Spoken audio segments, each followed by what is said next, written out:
Hello, everybody. Good afternoon. Welcome to the United Stand. It's Manchester United against Tottenham in what is an absolutely essential game for Manchester United to win. Now, the interesting thing with this game today is that there is a lot of people talking about interesting team lineups, and we've had it from journalists, we've had it from in the knows, and I've known this team for about 3 hours, and at no point, I actually thought it might be a different team, because at no point did I think it was an interesting team. People were talking about Hannibal and, all sorts of weird and wonderful things that just clearly haven't happened. They haven't happened. It's Bruno can't play because of COVID. McTominay is injured, and Luke Shaw can't play because of COVID. And Wan-Bissaka's been dropped, and Lindelof's been dropped. That's basically it. And Rashford, Alanga's been dropped. So I don't think it's an interesting team by any stretch of the imagination. I mean, look, two players I think are ridiculously lucky to start the game: Rashford and Maguire. I'm a fan of Rashford's. Probably would have started him in this game, I think. But he's very lucky to be starting. I thought his performance in a Manchester United shirt when he came on for half an hour as a sub on Sunday was disgusting. And to start the next game having put a performance in like that is quite surprising. It's even more surprising when you leak into the press that you might leave the club.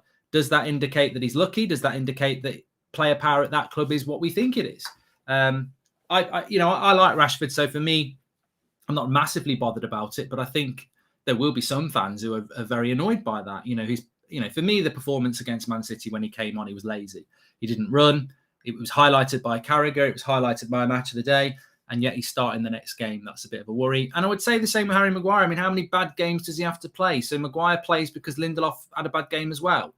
I think on balance, Lindelof's been better with Varane and better than Maguire, but Maguire starts again. Is it player power? I think they're very lucky, very, very lucky to be starting this game today. But ultimately, I don't really have a massive problem with the team. I think that De Gea in goal is quite a surprise. And I will say it straight away, I much prefer David De Gea to Dean Henderson. This morning, we got a leak that Dean Henderson was going to play because David De Gea had COVID.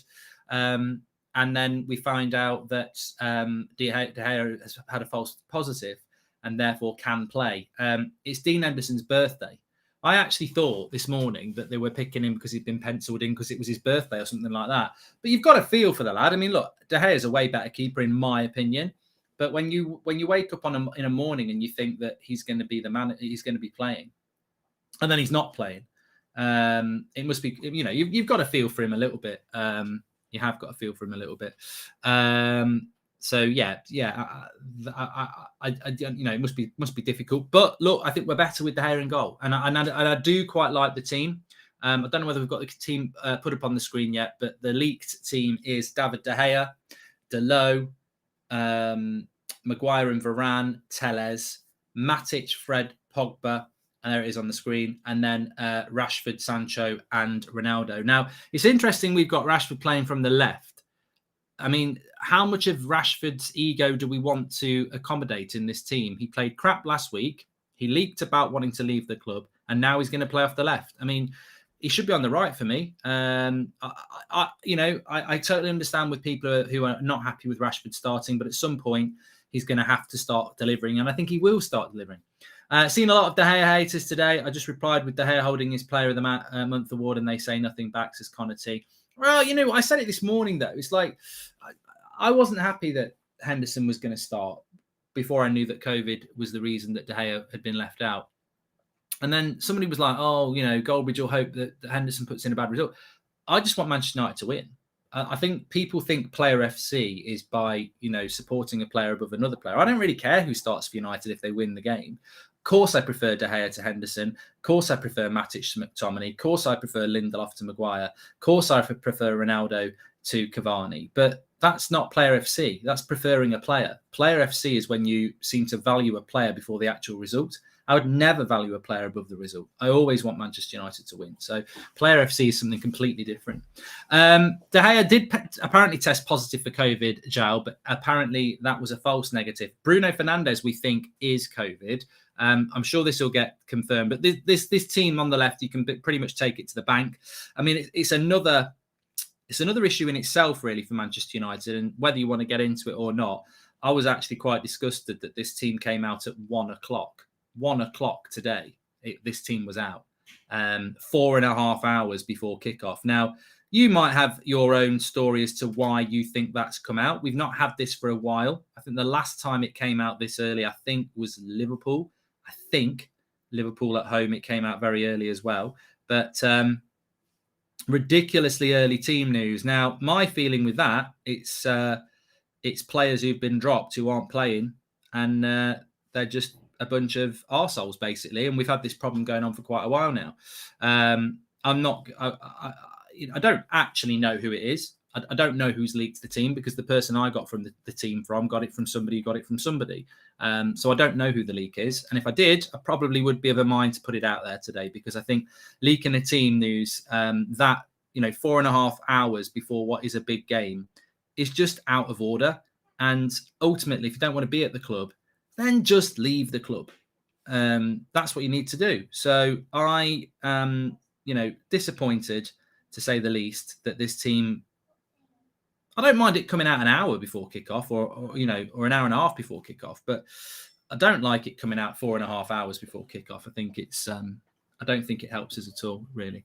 Looking at that team, what do I think of it? I actually think if you took Maguire out and you put either Jones, Bay or Lindelof there, that would arguably be the strongest team we can put out.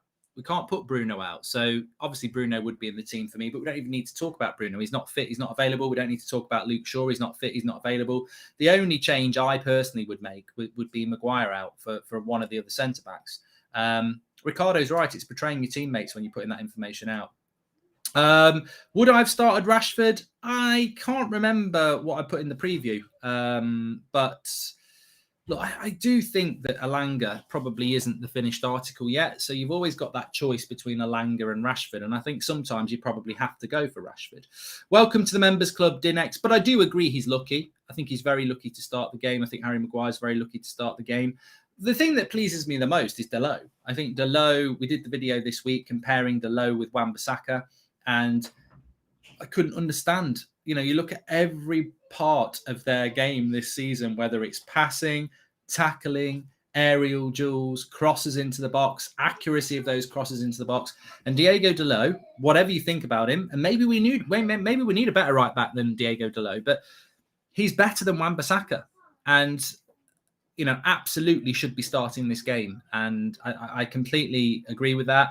I hope today that we do get to see Dalot and Telles pushing forward. The one benefit, if Sancho plays off the right, he will get a player that he can overlap with. Rashford seems to have lost all relationships with his fullbacks lately. I said start Mata, Mohammed. I did, yeah. I did. I would have started Mata over Rashford. You're right. So I would have started Rashford over Mata, because I was appalled by Rashford's performance last week. I didn't like the leak about leaving the club.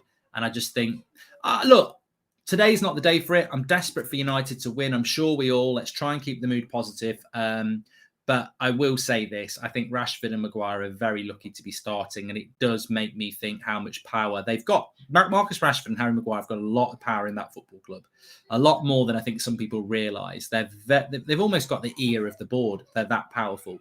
It doesn't surprise me that they're both starting today and Elanga and Lindelof aren't starting today, because personality-wise, in that dressing room and in that club, Maguire and Rashford are listened to way more than Lindelof and Elanga would be. That's about player power. That's about personality. Now, whether you think those players should have that level of player power or not is another matter, but they do have it.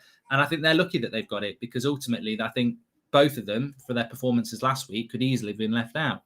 Rashford hat-trick incoming, says Karate. I hope so. I do genuinely want Marcus Rashford to deliver at some point, and I think he will do. And the more we play him, I suppose, the more there is. He's very lucky that we don't really have another option. I don't know who's on the bench. I don't know whether Cavani's on the bench. Hopefully he is. Rashford, hat-trick incoming. Thank you very much. If it's the same Tottenham that turned up at Everton, we have a problem, says Simon.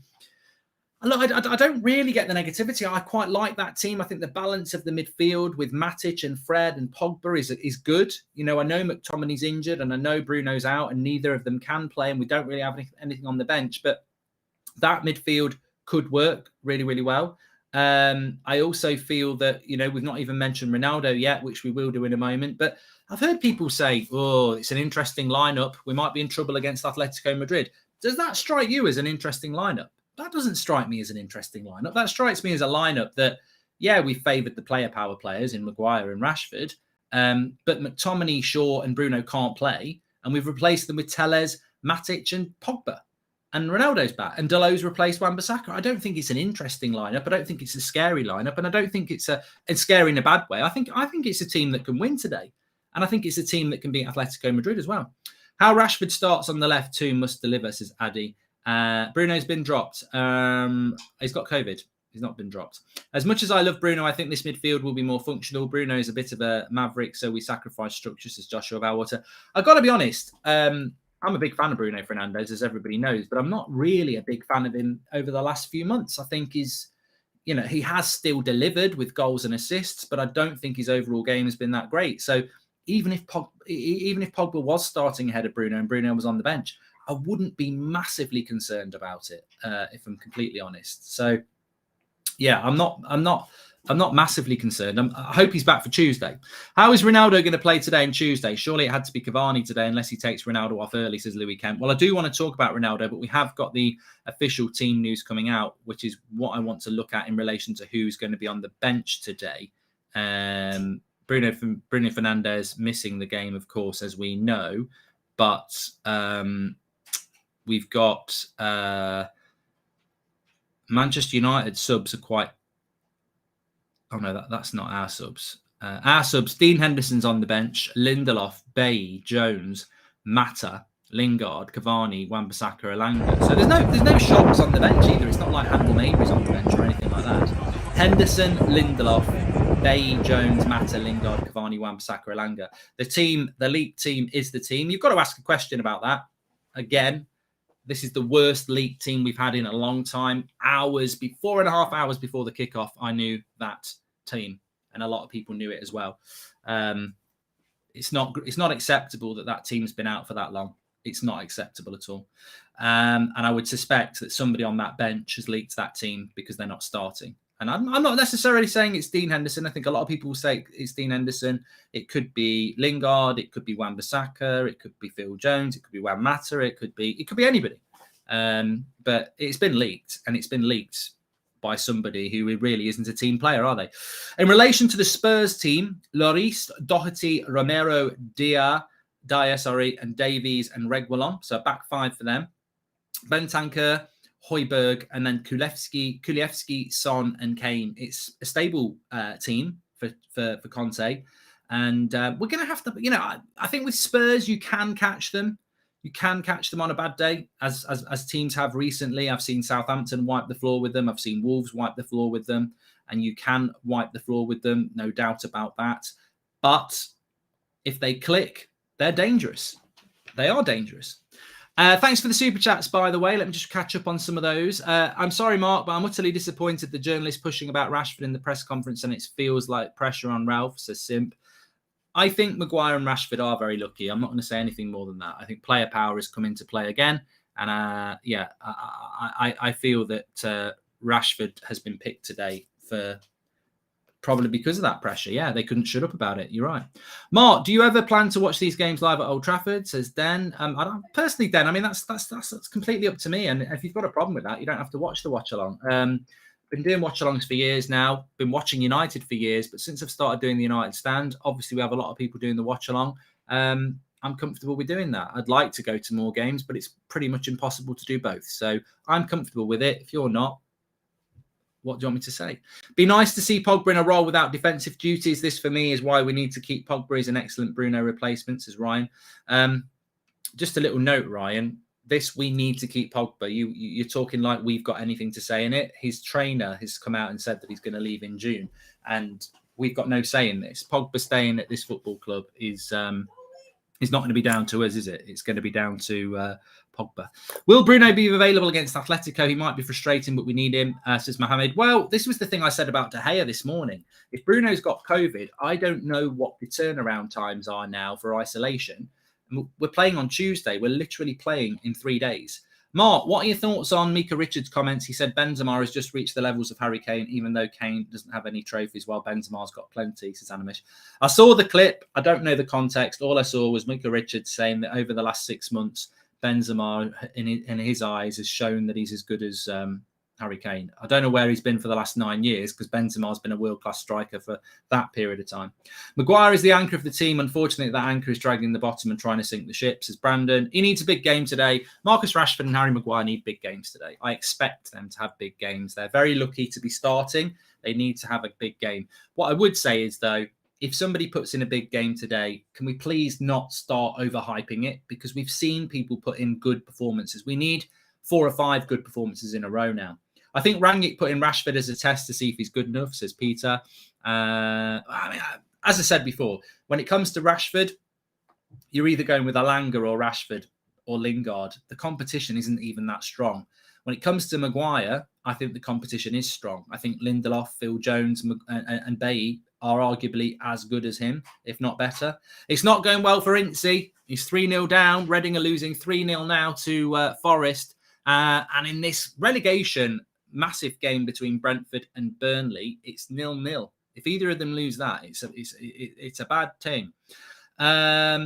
I wish we would have bought that Donny from Everton. This McFred thing is quite tiring, says Ghost. And Rashford needs to do some yoga, says that. Ronaldo being back. Viva Ronaldo. Ronaldo is back. And we've not even spoken about it. And I think in a way that's quite a good thing that we haven't spoken about Ronaldo being back yet. I said in the preview that I would have started Cavani, and Cavani is on the bench. Now, we don't know how fit Edison Cavani is for this game. Maybe Edison Cavani is not fit enough to start this game. I certainly think Ronaldo missing a game 5 days ago and then looking to start today and Tuesday is high risk. I would have preferred Ronaldo to start on Tuesday and Cavani to start today because I don't think it's possible for either of them to start Saturday, Tuesday. So I don't know what this means for Tuesday night and Atletico Madrid for Ronaldo. But I certainly think we needed one of them to start today because... Oh, my head's covered up. There we go. Because...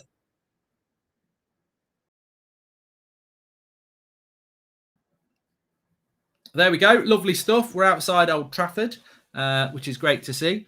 Outside the pressure and the heat is rising. Mike, mate, thank you very much for subscribing. And Rashford complaining about playing time now. He's got it. It's up to him to prove himself, says Maxwell. But yes, on Ronaldo, I feel that we're better with Ronaldo.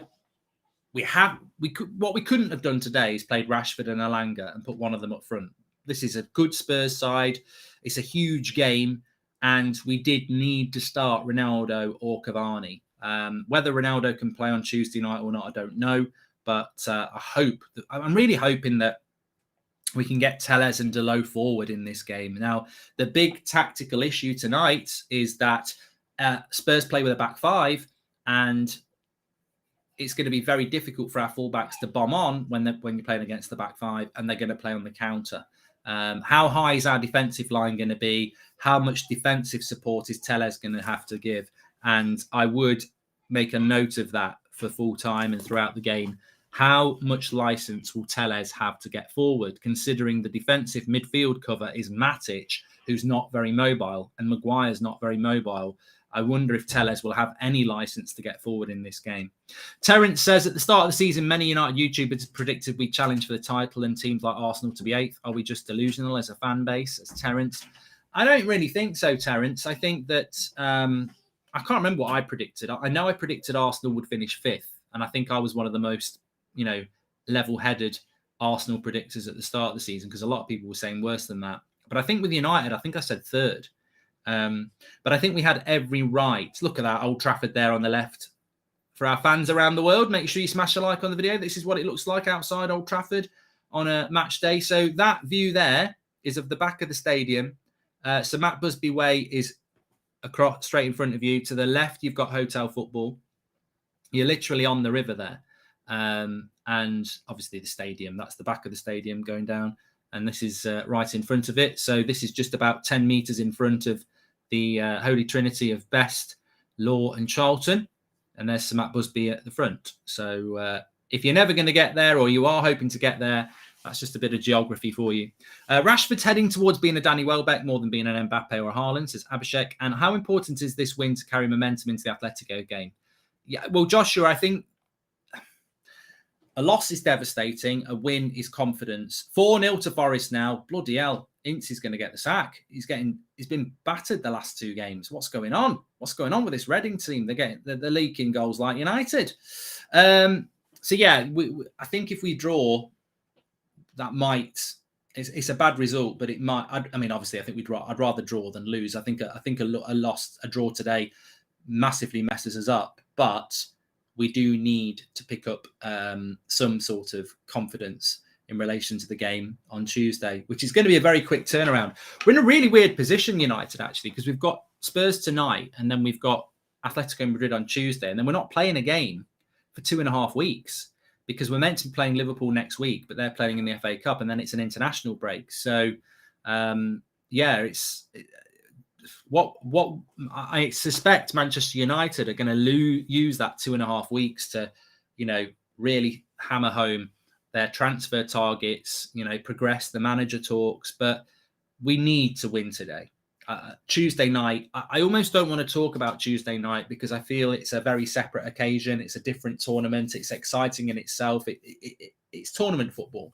This today has got no correlation with Tuesday. We've got to look at this and go, this is last chance saloon, isn't it? It's now or never. If we don't win, I think the league table, we're a point behind Arsenal, aren't we? Or a point behind Arsenal. Imagine drawing the game today, and Arsenal would be 4 games in hand on us and a point ahead of us. I mean, and we've got to go to the Emirates. Like we've got to win. It's hard enough as it is, but we've got to win.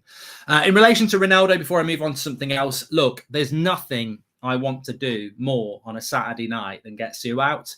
She's got her makeup on. She's got her red dress. She's ready to come out. I want to see a bit of Sue tonight. And I think we all do. And look, I know there are people in our fan base that have been quite against Ronaldo. But I think if you watch United last week, whatever we need to do in the future, and there are definitely things that need to be done in the future. But right here, right now, we can't make any signings. We go with what we've got. And United are a better team with Ronaldo in it. And we need to hopefully just provide him with some chances tonight. I'm expecting some bounce back. I know it's annoying because we bounce back more than a bloody trampoline, but we do need to bounce back. It's irritating that we have to bounce back, but we do need to bounce back. Luke82 says, big shout out to Mark Drawty, our guests, mods, and our wonderful community. Common United, play with some passions if yours is running low. Yeah, and look, the bigger picture is the bigger picture, and we know what the bigger picture is around Manchester United, and it's not a very nice one, but we surely have to demand and expect a performance. And remember, it's at Old Trafford as well. I think that a result is owed by these players without a shadow of a doubt. I mean, just going back to Rashford very quickly, there was a tweet today from Gary Neville, which I found a bit odd, and I thought I'm going to bring it into the show because, look, I'm not having a go at Gary Neville for it, but it basically, he said this on Rashford. He made a 3-point tweet and he said, on Rashford, a failure for United's football department if he leaves. 2, a very poor look for Marcus Rashford if he can't get his form right to break into this team. And 3, Marcus Rashford's team would be naive if they think his off-the-pitch voice will carry without the Man United badge.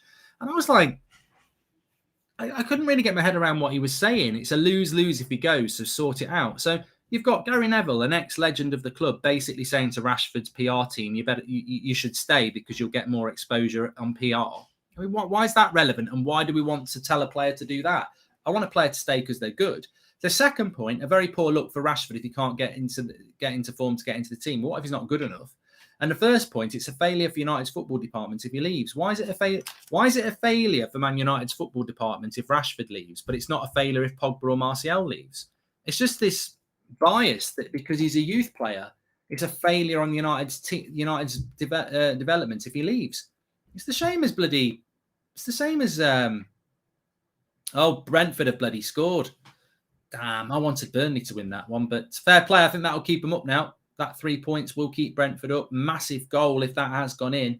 Assist from Ericsson. It's Ivan Toney in the 85th minute. Massive goal. Is this the team? Is this the season that we see Burnley go down?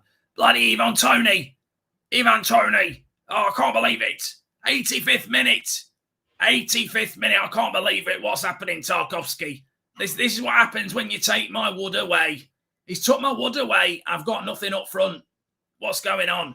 You just mentioned the greats outside Old Trafford. How nice would it be if just one of the players had the desire that we remembered, says Chris Todd. And thoughts are with people who live near Old Trafford and have lots of idiot Spurs fans taking up the parking spaces near them, says Salim, Pay and Display FC. Salim is a regular on That's Football when we do watch-alongs, and he lives around the Spurs ground and he gets very pissed off when people park around there. But I do need to just do a poll, actually, for this. Massive goal for Brentford then. I think that will keep them up. Let's do a result predictor, and you can vote in the chat. Result predictor. A bit of a weird day today. I mean, this is my first time I've been live today. Actually, normally I would have been live a couple of times already by 4:30 on a day, and I actually feel quite tired, even though I've only been streaming for 15 minutes. United win, draw, and then Spurs win. You can get voting in the chat.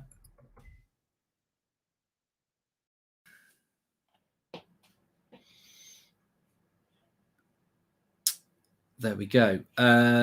David says, I think United are going to lose easy. And Ash says that pre-match atmosphere window looks great, helps build the atmosphere. Would you use it for pre-match interviews and predictions with fans? We probably could do, yeah. It's a good idea, actually. Very good idea.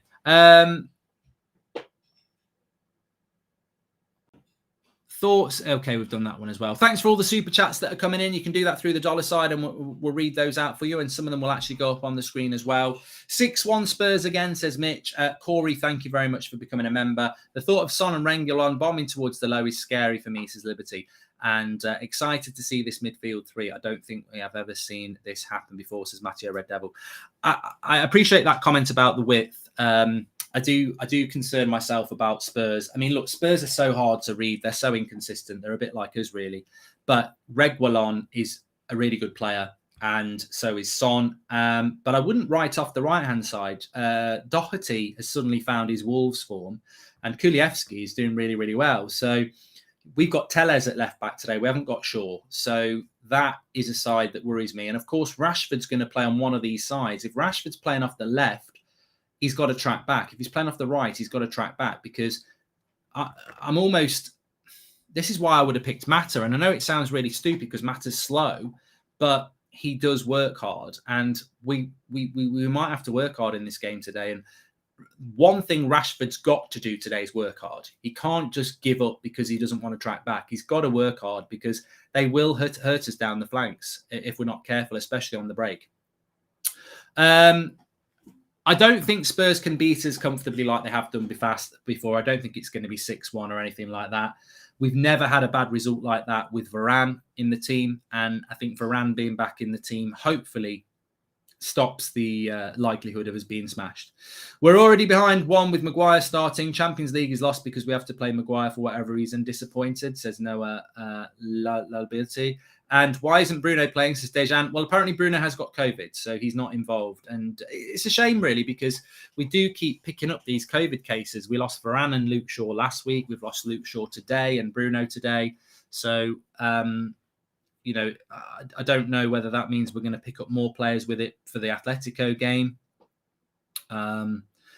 But, yeah, it's not ideal. It's far from ideal. And we don't want to be losing more and more players because of that, but it is still around, isn't it? I just don't know what the period of time is. If ever anyone in the chat knows how long you have to isolate for without that. Ranić on Bruno Fernandes. He got ill, unfortunately, yesterday. He could not train and cannot play. Hopefully back for Tuesday, but he's out. I mean, that doesn't sound great, does it? I don't. Well, I say it doesn't sound great from Ralph Ranić, but he's basically saying that Bruno Fernandes has got ill and is not able to train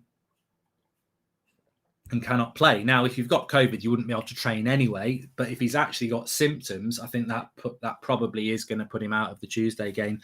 And you look at that bench and you think, ooh, what are we going to do? What's the substitutions we're going to make if it doesn't work out? You're bringing on people like Lingard and Elanga and Mata. We've not really got anybody who can come on in the midfield. So obviously Cavani's a decent substitute to make, but there's not a massive amount of options that we can make in and around that midfield. So it's going to be interesting without Bruno and without McTominay, who I expect McTominay will be back on Tuesday. I think he could have played today, but they don't want to risk him ahead of that. And they know full well, the interesting thing is Matic starting the game is fantastic, but Matic doesn't normally be able to play longer than 60 minutes. So if I was Spurs today, I would look at the game and say, for me, if I'm a Spurs manager, I'm thinking, look, frustrate the crowd, keep it tight, make sure you don't concede, let the crowd become more frustrated. That team will become more tired. They don't really have options on the bench in the midfield, and we can, second half, dominate the midfield and take the game away from them. Is this the most toxic dressing room you've ever seen, says Terence? I don't know whether it's the most toxic, but it's the least controlled dressing room. I certainly think back in the days of a Roy Keane or an Eric Cantona, that these people would not get away with leaking information. And again, it comes down to leadership, or people just can't be asked. But that team was known at 1 o'clock today, 4.5 hours before kickoff, and that team was out there. Thankfully, not many people tweeted it out or anything or put it on social media. But the scary thing is Spurs will have known that team at 1 o'clock today. You might not have known it because, to be fair, a lot of people who knew it were just hinting at stuff. They weren't tweeting it out. But Spurs will have known it. Spurs definitely knew that team at 1 o'clock. I know for a fact they knew that team at 1 o'clock because I know where some of the sources were coming from, and it was in the players' community and in the media. So Spurs knew that team at 1 o'clock. It is a toxic environment, and the team should not be coming out that soon. No legal requirement to isolate at all anymore, says Stephen Willocks. There you go. But if he's ill and he's testing positive, then I don't think in the playing community he would. Here's Ralph Rangnick on the goalkeeping situation. This is from the United Stand Twitter. He says, we had a false positive test on David De Gea last night, but we decided to have a second test that was negative. Then a PCR was negative, and that's why we can play him. So unlucky to Dean Henderson. And if Rashford plays poor tonight, do you think Rangnick will drop Pogba back to play with Fred and replace Rashford with Elanga on Tuesday, says Tim. I think we're almost in the position now with Rashford, where we're probably just going to keep picking him. I think, I think Rangnick's probably just decided I'm going to keep playing him into form because he shouldn't be playing. If we had a decent right winger, he wouldn't be anywhere near this team. We're basically picking a player that doesn't deserve to start, hoping that he'll just find some form. So he's in a fortuitous position, really, because I think if we had a better option. Brentford are 2-0 up now. They've just had a penalty and a second red card. So it's a massive win for Brentford. They will be staying up. Well done. Hi, Mark. My friend Lee Thompson thinks Maguire's our best player. Can you call him a prat? Well, Jax, he's an absolute prat. You can like and support Harry Maguire. No one's got a problem with that. But if you think he's our best player, then really, I don't know what you're on with. Put Pogba on the left like last season. Then Rashford floating near Ronaldo, says Mitch. And yeah, I think it's going to be. I think it's a really hard game to call. You're playing Manchester United against Spurs. It's probably the hardest game to call at the moment. You never know what you're going to get with United. You never know what you're going to get with Spurs. You could get a really good game between two teams that actually play well, and it could end up being a tight 2-1 or a good 2-2. You could get one team play well and the other play badly, and they could get beat 3-0. Or they could both play badly, and it'll come down to a penalty or something like that. So I can't predict this game. I think in a way that's exciting because we have to win. We're not in a position where, a draw or a loss doesn't affect our season. We're in the last chance saloon, as I've said, and we can't afford not to get a win today. Do you think Ralph Rangnick sees anything in Bailly or Jones, says Grace?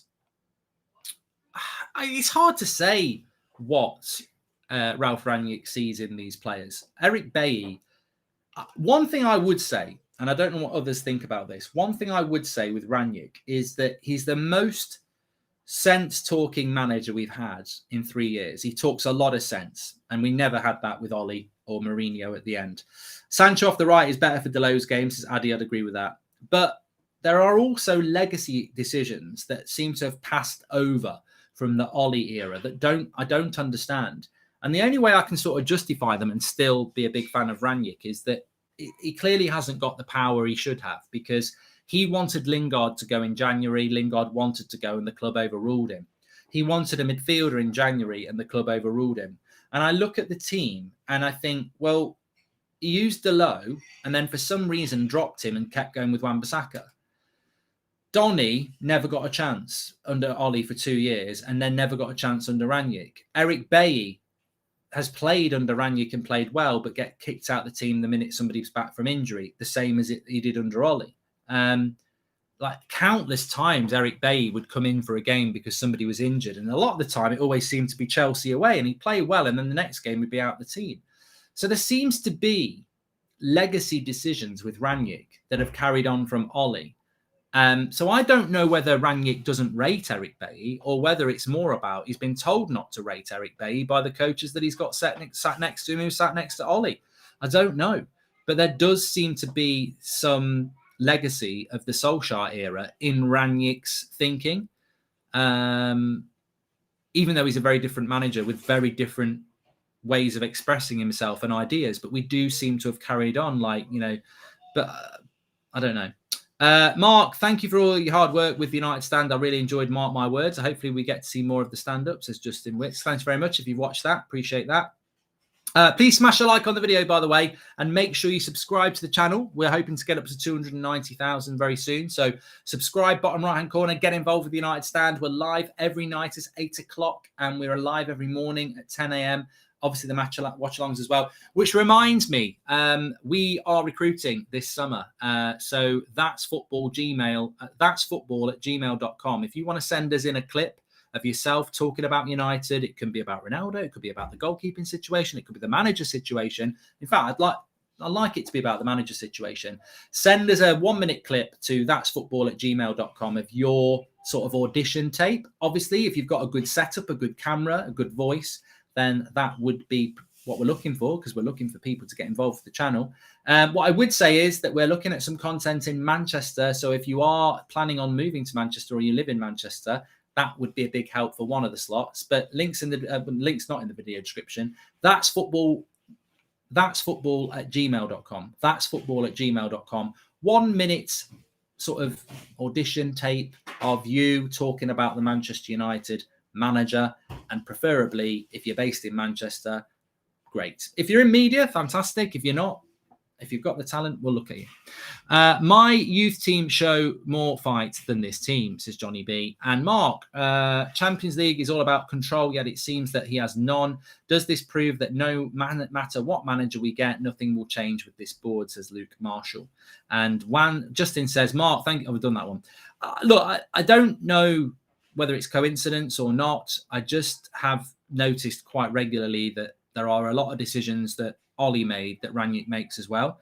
And a lot of people used to say with Donny, well, he didn't play because he was shit. That's why he didn't play. And he's been to Everton. And whilst he's had a couple of bad games with Everton and he's had a couple of good games with Everton, he's certainly not been worse than Fred or McTominay have been this season. So the Donny thing is sus. And maybe the Bailly thing is as well. But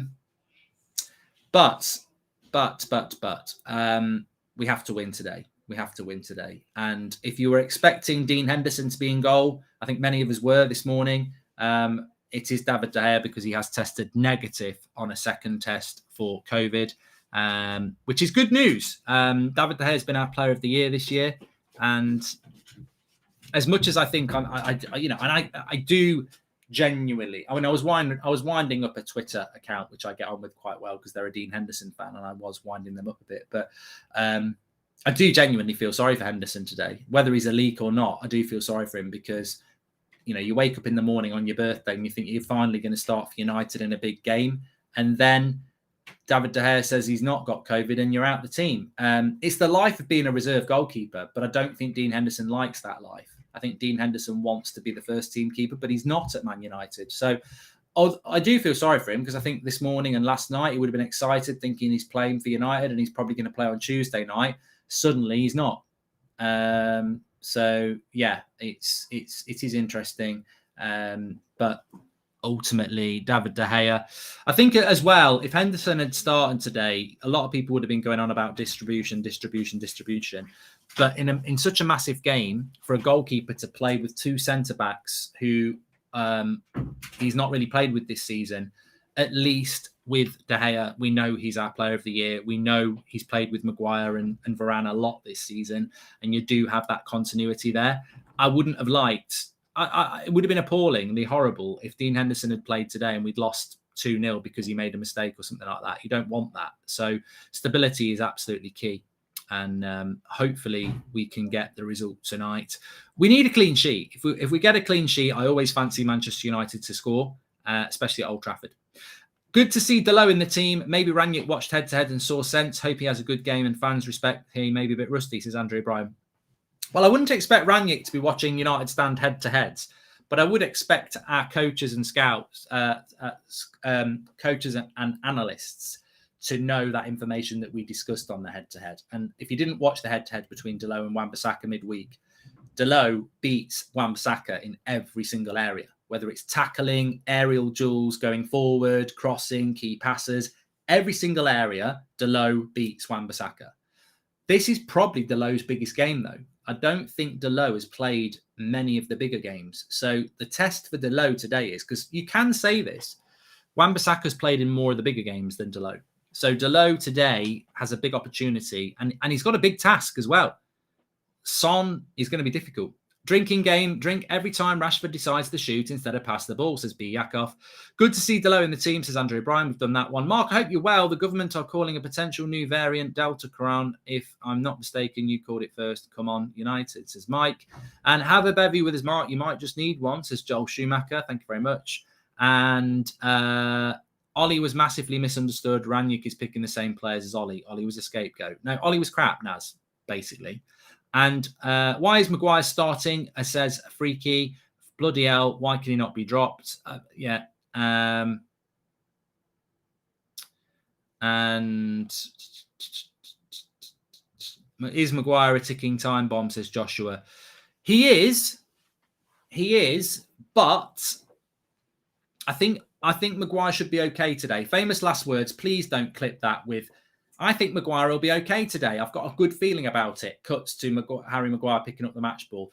No, I think Maguire will be okay today because he knows Harry Kane very, very well. He's played and trained with him so many times for England. He knows what Harry Kane's all about. Plus, Harry Kane's not blisteringly fast. Plus, Harry Kane's got nobody playing close to him. So he doesn't really need to think about runners from the midfield, which is a problem for Harry Maguire. So I actually think that this game might suit Harry Maguire quite well because he's not going to have to worry about pace. He's not going to have to worry about number 10s, and he's not going to have to worry about midfielders running past him. They don't play with a number 10. They play pretty much down the width. Now, what he will need to worry about is Kulievski and maybe Son when they're swapping about.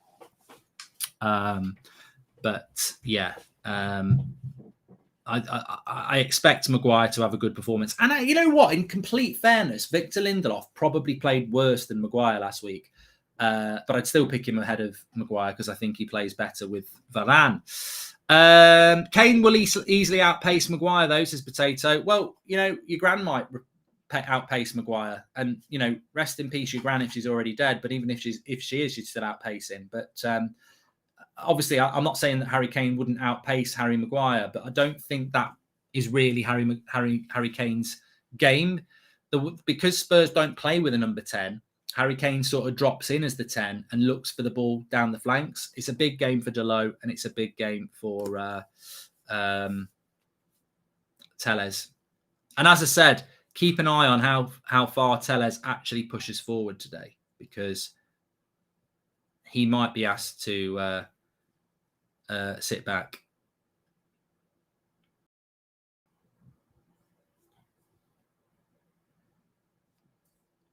You can't really do a head-to-head between Harry Maguire and Phil Jones because Phil Jones has only played one game this season, and it would be very unfair. You've got to have a pool of games to do it. I think a player's got to have been involved in at least 10 games to be able to do a head-to-head fairly.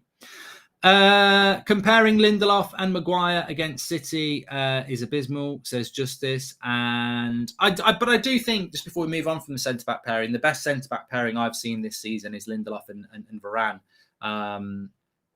And I think Lindelof's unlucky to be out of the team, really, because Lindelof and Varane, for me, have looked very, very good when they've played. Be interesting to see if he changes his centre-back pairing against Atletico Madrid, because I don't think he will. Easiest Spurs win of their lives, says Thiago. I mean, look, 25 minutes to kick off. I must admit, I am nervous ahead of this game a little bit, because I just don't know what we're going to get with Spurs, and we don't know what we're going to get with Manchester United. So it's difficult, but we are Manchester United. We are at Old Trafford, and we must win this game. Bruno has got COVID. Pep Keen, thank you very much for the conversations and the chats that are coming in. Please do subscribe to the channel, bottom right-hand corner to do that. We're on the road to 288,000 subscribers, by the way. And if you want to do super chats, you can do that through the dollar signs like Jack Newton's does. He just says, rank in order the best Kane out of Harry Kane, Michael Kane, and Kane from WWF. Michael Kane is number one.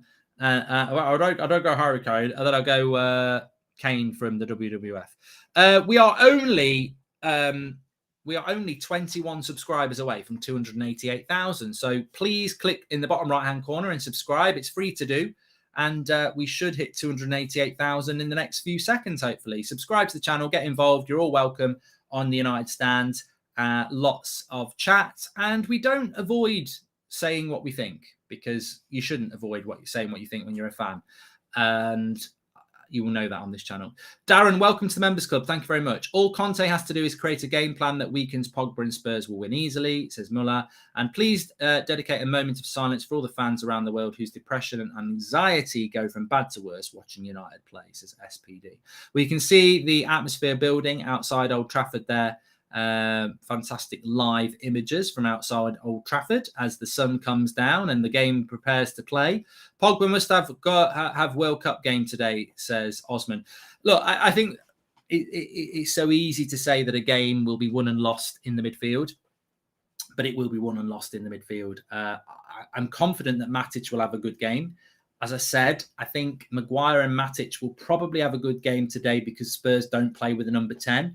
So Matic will have a lot of freedom to run that midfield. Fred needs to have a good game, and Pogba needs to have a good game, because Højbjerg is very good as a CDM, and I think Bentancur is as well. So their weakness of Spurs is their midfield, because they don't play with a number 10 in this system. They're very much about the back, the width of the Reguilon and the Doherty and the Kulevski and the Son. But there's a lot of movements that we'll have to pick up. So we're going to have to win that midfield battle, and it won't be easy. Wasn't the last time we faced Spurs we lost 6-1, or was that the second last time we faced them, says Jack? I don't think the last time we played them was 6-1, was it? I think it was, actually. I think the last Old Trafford Premier League game was 6-1 at the start of last season, wasn't it? So, yeah, it'd be about 18 months ago, even though it was last season. What do you think of Tottenham, says Ravi? They're really hard to predict. I mean, I personally think that the way that we played against Tottenham in the corresponding fixture when it was Nuno against Ollie, you can't learn anything from that. There'll be some players who played in that game for us, and there'll be some players who played in that game for them, but they're a different proposition with Conte, and we're a different proposition with Rangnick. I think Spurs are Spurs. They're very hard to predict. I know it's boring to keep saying I can't really tell you much about them, because you just never know what team you're going to get. I watched them play against Everton on Monday night, and yeah, they smashed Everton. But to be honest, a lot of that was down to how poorly Everton played. I can't imagine us doing that. Pogba is world class when he can trust the CDM, says Mazin. My score prediction, well, let me just give you yours, because we've had 17,000 votes. 47% of you are saying that Manchester United will win, which is great. Nearly half of you, fantastic. 21% are going with a draw, and 32% are going with a Spurs win. So yeah, I wouldn't massively disagree with that. I think that I've got to do a stretch. Thank you very much, BSG. I think that I'm going to go with a Manchester United win. Not with any confidence, but just because we have to. So yeah, I'm not going to change my opinion on that. I think we will win because we have to win. And I think when you're in a position where you've got to win a game of football, you don't want to think about the likelihood of not winning that game. I'll deal with that when it doesn't happen. I look at that United side and I feel like they are, I look at them training and warming up there. And this is one of the things that pisses me off about United. I see them all chatting and very focused and serious. And I think, why can't you do that every other game? We know that there's going to be another humiliating loss at some point. And it would have been next week at Anfield if the game hadn't been moved. So the focus today will hopefully be enough for them to win, because we need to do that. No, it's mine.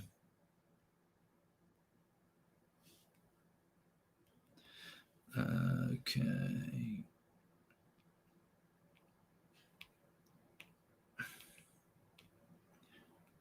See, send this message.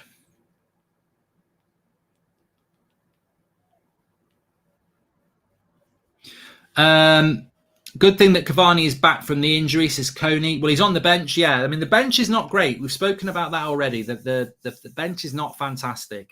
You're looking at, there's no midfield options because McTominay and Bruno are not available, and obviously Donny's gone on loan. Cavani is a striking option.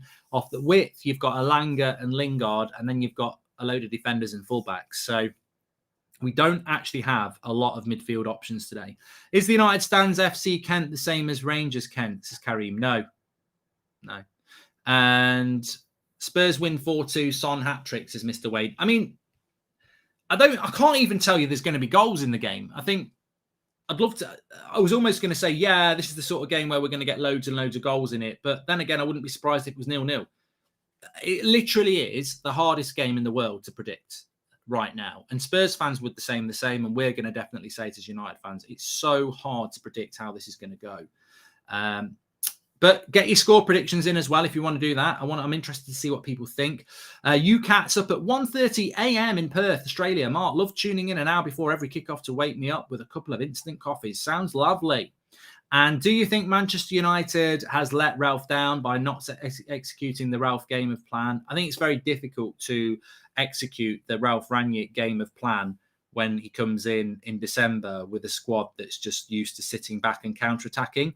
That makes it very difficult to do because he can't really train the team up in the way that it needs to be trained. But you know what? I think with regards to, you could almost say the same with Conte at Spurs. I'm going to say something right here, right now, that could get clipped up either way. Probably there's no result that can save me, actually, on what I'm about to say. Conte was the man that Manchester United should have gone for. And whatever the result is today, I'll still say that afterwards, because this is a man who took Paul Pogba from Manchester United as a kid 10 years ago and won titles with Pogba and nurtured Pogba and other players to build a very good Juventus side. He then came to Chelsea and won a Premier League. He then went back to Italy and won Serie A again with Inter. He's a very, very good coach. I don't know why he took the Spurs job. He refused it last summer, probably because it's Spurs and he could see the problems, and then for some reason decided he'd take it now. But I still think Conte would have been the perfect manager. And I think people forget the relationship Conte had with Pogba as well. You know, all those people who talk about, oh, I'd love Pogba to stay. I think if we'd got Conte back in October, Pogba might have signed a new contract. But for me, Conte is the man that we should have gone for. I just hope he doesn't show it tonight. And if we beat them tonight, you will get these fair weather fans who will go, wow, man actually said we shouldn't get Conte. And I'm like, well, man said we should get Conte because I believe that Conte is the right man for Manchester United. We just refuse to do it because it doesn't fit in with our vision for what Manchester United should be that our board has. Do you really think that Man United can finish in the top four, says Tom Payne? Do you think we can finish in the top four, Tom? Does anybody think we can finish in the top four? Of course, we just showed the Ronaldo goal against Spurs back in October, which was absolutely fantastic. we can get top four. We don't deserve top four.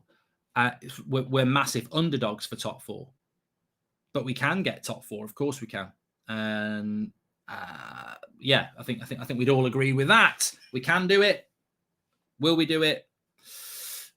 Do you think the player? Do you think we, the club, should cut players' wages if the players don't play well as they should? Says Darren. I don't think you actually can. And Tom Payne says no. He doesn't think we'll get top four. No, well, look. Make sure you subscribe to the channel. We're very close to 288,000. I think we're about 10 away. Bottom right-hand corner to subscribe.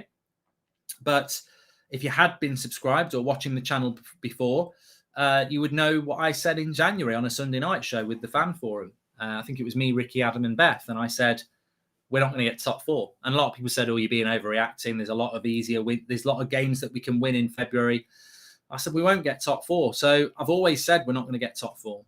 We can still get top four. I mean, I've got no definitive. It's not like I've had an email, we're not going to get top four, spoiler alert. Of course we can, but I didn't think we were going to get it in January when it was firmly in our hands. I just don't think we deserve it. Don't think we've been good enough. It's funny because Arsenal have got 3 games after today. Arsenal have got 3 games. Got Leicester tomorrow, Liverpool on Wednesday, and then Villa on Saturday. I'm going to do a watch along for all 3 again on That's Football.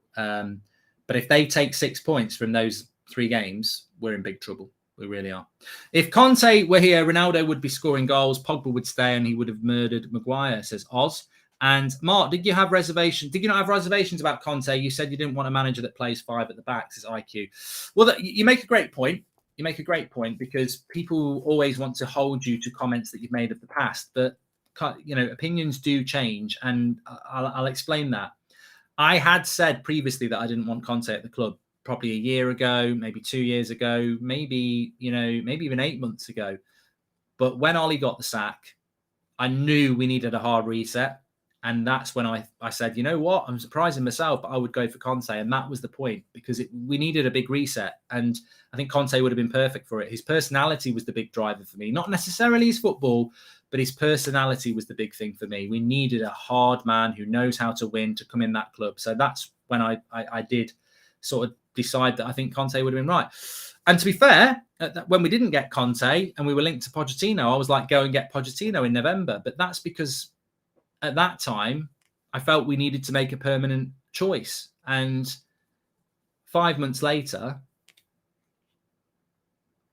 we couldn't have got Ten Hag in November. We couldn't have got Zidane in November. We couldn't have got Enrique or Tuchel or whoever. We still can't get some of them anyway. But I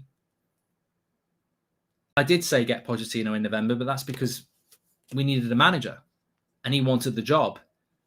By not getting Pochettino in November, I think we're apparently doing a bigger search. And the minute you start doing a bigger search is the minute I go, I don't want Brendan Rodgers. I don't want Pochettino. Because we're actually doing a bigger search. Hi, Mark. First comment in Super Chat ever. Been watching since 16. Thanks for the watch-alongs. Just got eye surgery, so this is the next best thing for me, says Matt. Thank you very much. Hope you're recovering well, pal. Take care. Do you think we all maybe overhyped in error? We got second last year by taking advantage of a disadvantage to Liverpool and Chelsea. Did we deserve it, says AJC. You always deserve where you are in the league, AJ, but the reality is Chelsea had a crap season, changed their manager, so only played well for half a season, and Liverpool had a ridiculous injury record, and they still played within about 6 points of us. What do you think of Marco Reus as a player? Would he be a good signing? He's very injury-prone, Mahmoud. And Rahul, thank you very much for joining the members club. I appreciate that. Mark my words, Mark, Maguire won't mark his players and Rashford won't beat his markers, as Jazz. I just think, it's funny because Sky are both showing Maguire and Rashford on their cameras. And I don't think it's lost on anybody that both players are very lucky to be playing in the game today. He is a bag of shit this season, Harry Maguire, and does not deserve to be starting for United. Marcus Rashford's not been particularly much better either. I do think it comes down to player power. I think they're very, very, very big personalities within that football club, rightly or wrongly.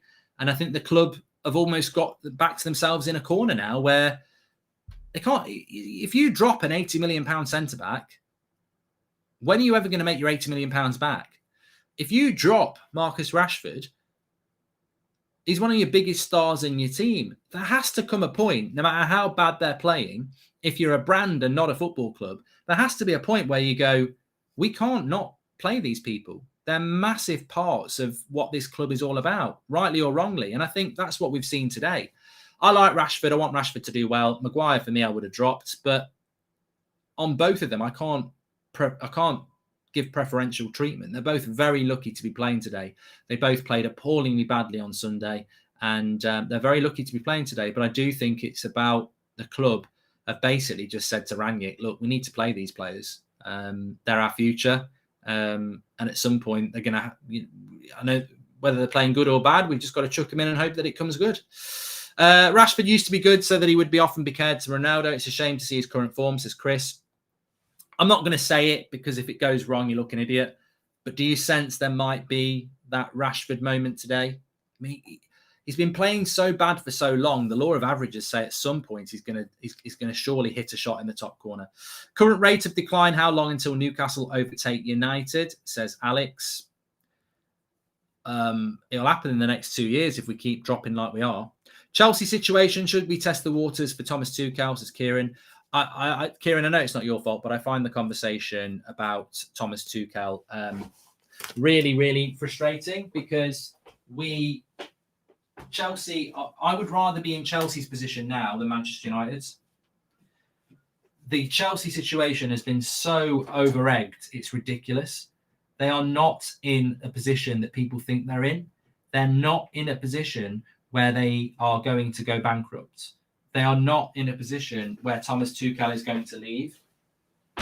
They are in a position where their owner is going to sell to some other billionaires who will take it over and probably make them as good as they have been over the last few years. So all this Chelsea hope, I just think it's a waste of your energy and actually will bite you in the arse. I've said from minute one of the story breaking about Chelsea 4 days ago or 3 days ago, I don't think this will be a big deal for Chelsea, and I really don't. As you said, the game is very hard to predict, but win, lose, or draw, I hope it'll at least be entertaining, says Jack. Oh, no, I'm past that, Jack. Couldn't give a shit about entertainment. We need to win. Win badly. An entertaining draw or loss doesn't do anything. We've got to win. If we don't win today, the Premier League season's over for us. We have to win today. I don't want to put the pressure on, but ultimately it's what Ralph Rangnick said as well.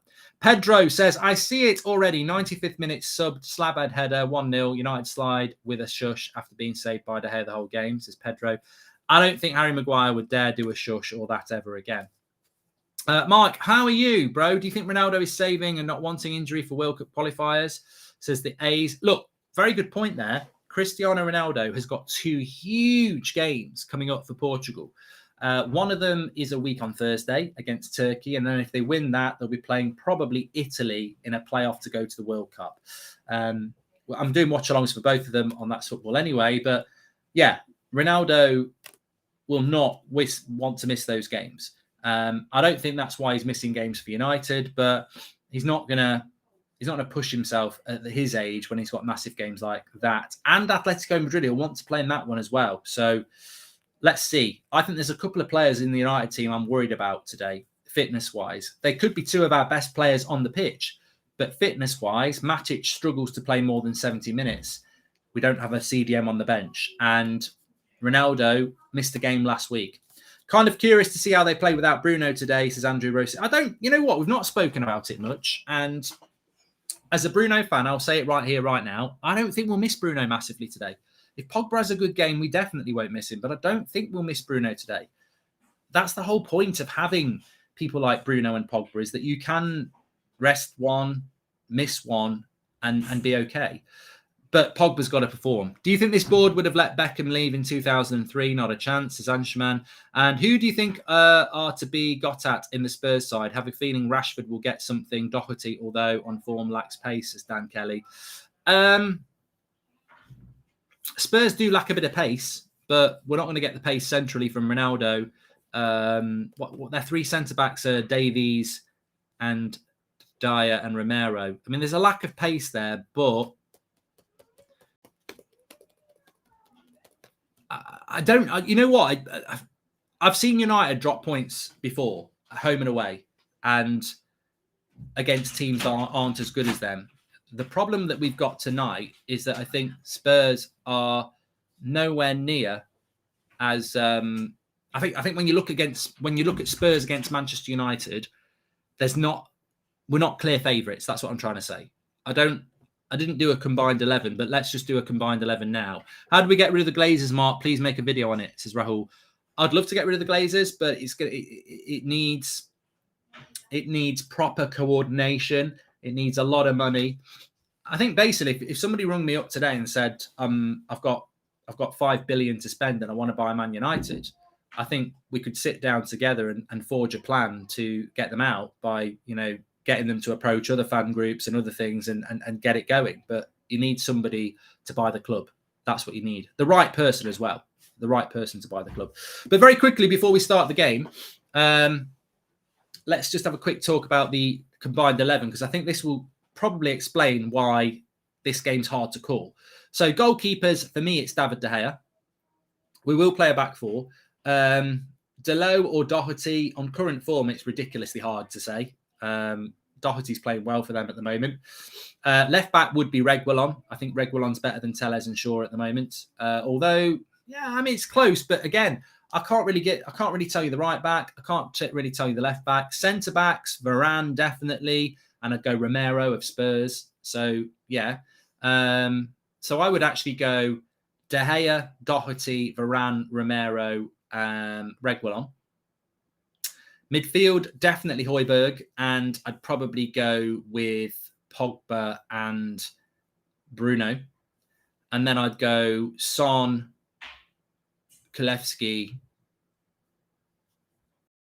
Son, Sancho, and then it's Ronaldo or Kane. So I've got, in my Spurs Man United combined 11, I've got Son,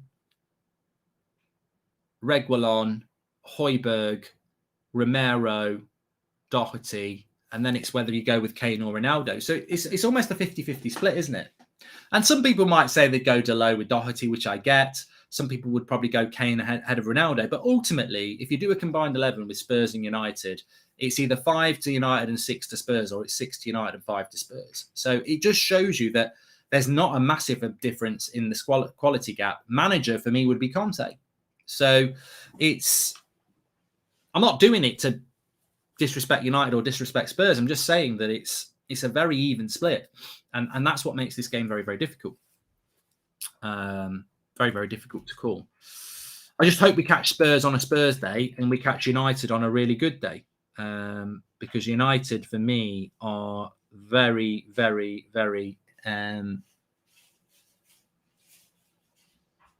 interesting stat here I just saw on Sky. Man United with Ronaldo have only got, without Ronaldo, lost 2 out of 8. No, only won 2 out of 8, and they've won 11 out of 20 with him. So you don't even need to do that, though. The most obvious example of what United are like without Ronaldo was last week. Right, please do subscribe. Bottom right-hand corner, you're all very, very welcome. United, massive game. Ronaldo looks happy, which is a good thing. I'm just happy to see him back in a United shirt, to be honest. Absolutely over the moon to see him back in the United shirt, and I hope that he can deliver today. Ultimately, you know what? What was the last game out where he played badly? Was it Southampton or Watford? It was Watford. We did provide him with the chances in that game and he didn't take them. Let's hope we can just provide him with the chances, because I'll be up there saying Ronaldo's not had a good game if he misses chances, but let's just see if we can provide him with the chances first today. I don't want us to go back to being the graveyard shift. Rashi really needs to track back today. Yeah, look, I know a lot of people will be looking at Rashford's final ball, whether he's going to shoot from different areas, etc., etc. But for me, it really is about Rashford's going to have to track back today. We're up against a team. We're up against a player. We're up against players that are going to work really, really hard. And we need to work hard as well. Got to work hard today. Got to work hard today. It's about the players. It's about the structure. It's about support. It's about the team. I look at Man United and I think, what are you doing? Why are they not playing better? So let's see what we can do today. We need to be better. Hello, Mark. We've done that. Okay. Thanks for the super chats. I'm ready to hurt again. Let's go, says Caramore. And hi, Mark. Hope you're well. Sick of the favouritism in the club. If we get Poch, really do need to get the rotting core out of this club. Protests, whatever we need. I think Luke Darling, for me, Pochettino is the sort of coach who picks favourites.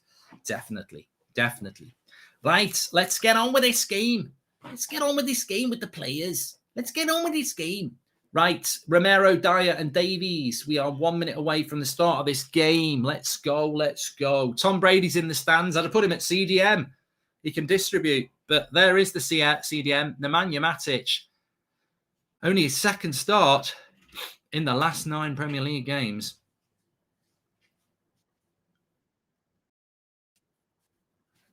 Okay. I think Matic will have a good game, Devils Red 58. I'm working on the Carragher one. I can do a different Scouser. I can do Joe. You know what I'm saying, Joe? I can do that, but I can't. Carragher's a bit different as a Scouse accent. Anyway, forget about the Scousers. Why isn't Bruno in the squad, Simran? He's got COVID, mate, so he's not even in the bench. And apparently he's not well, so he's probably going to be out of the Atletico Madrid game as well, which is it is a shame. It is a shame, but having said that, you do get injuries anyway. Right, players take the knee. Old Trafford looking good, looking like the carpet it is. I've played on it. It's very nice. And Kulievski kicks it off. We're off. There we go. Maguire's a liability, says Jeff. Let's hope not. So, early look at the team. You can see it's going to be Ronaldo as the figurehead. Rashford started off the right. And we need a good start from United here. A good tempo start would be nice. Now, Rashford's got the ball, gives it away straight away, but he did try to pass it to Low. Thanks for the stand-up. I loved it, says Master. Thank you very much, mate.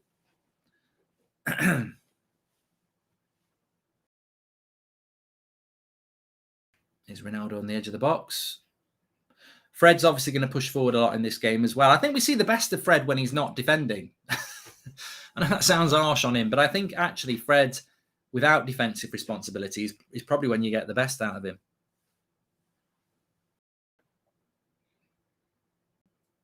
It's crunch time, says Bound. You know what? I've been looking forward to this game today. I don't know why, but these next 2 United games, I don't know why, because we've been so bad this season.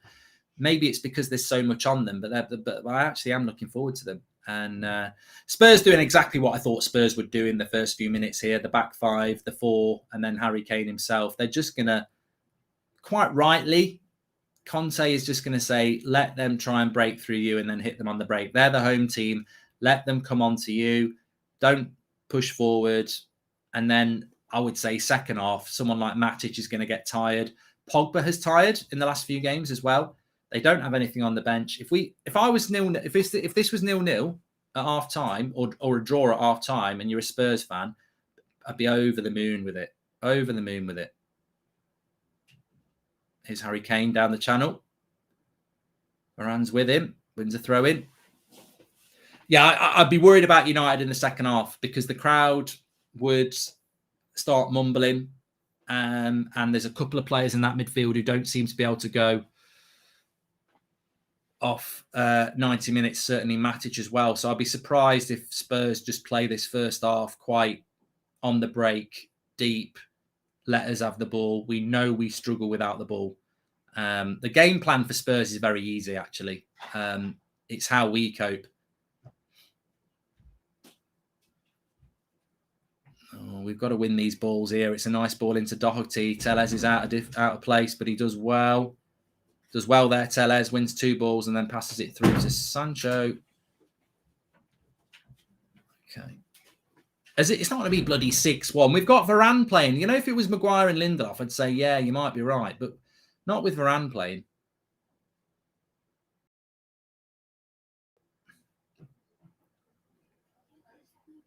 But, you know, people are saying, oh, back 5 from Spurs, it's really defensive. But do you blame them?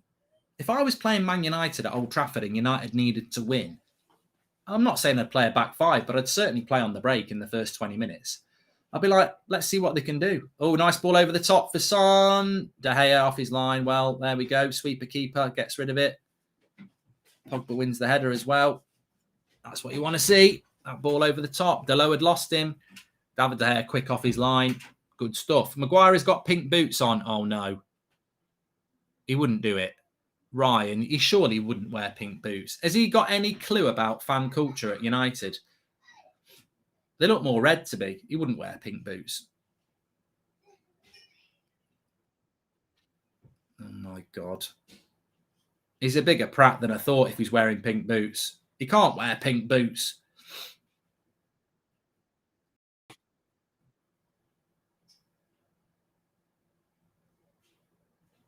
It just shows you that the guy's got no idea, has he? Somebody should have said, don't wear pink boots. Do not wear pink boots.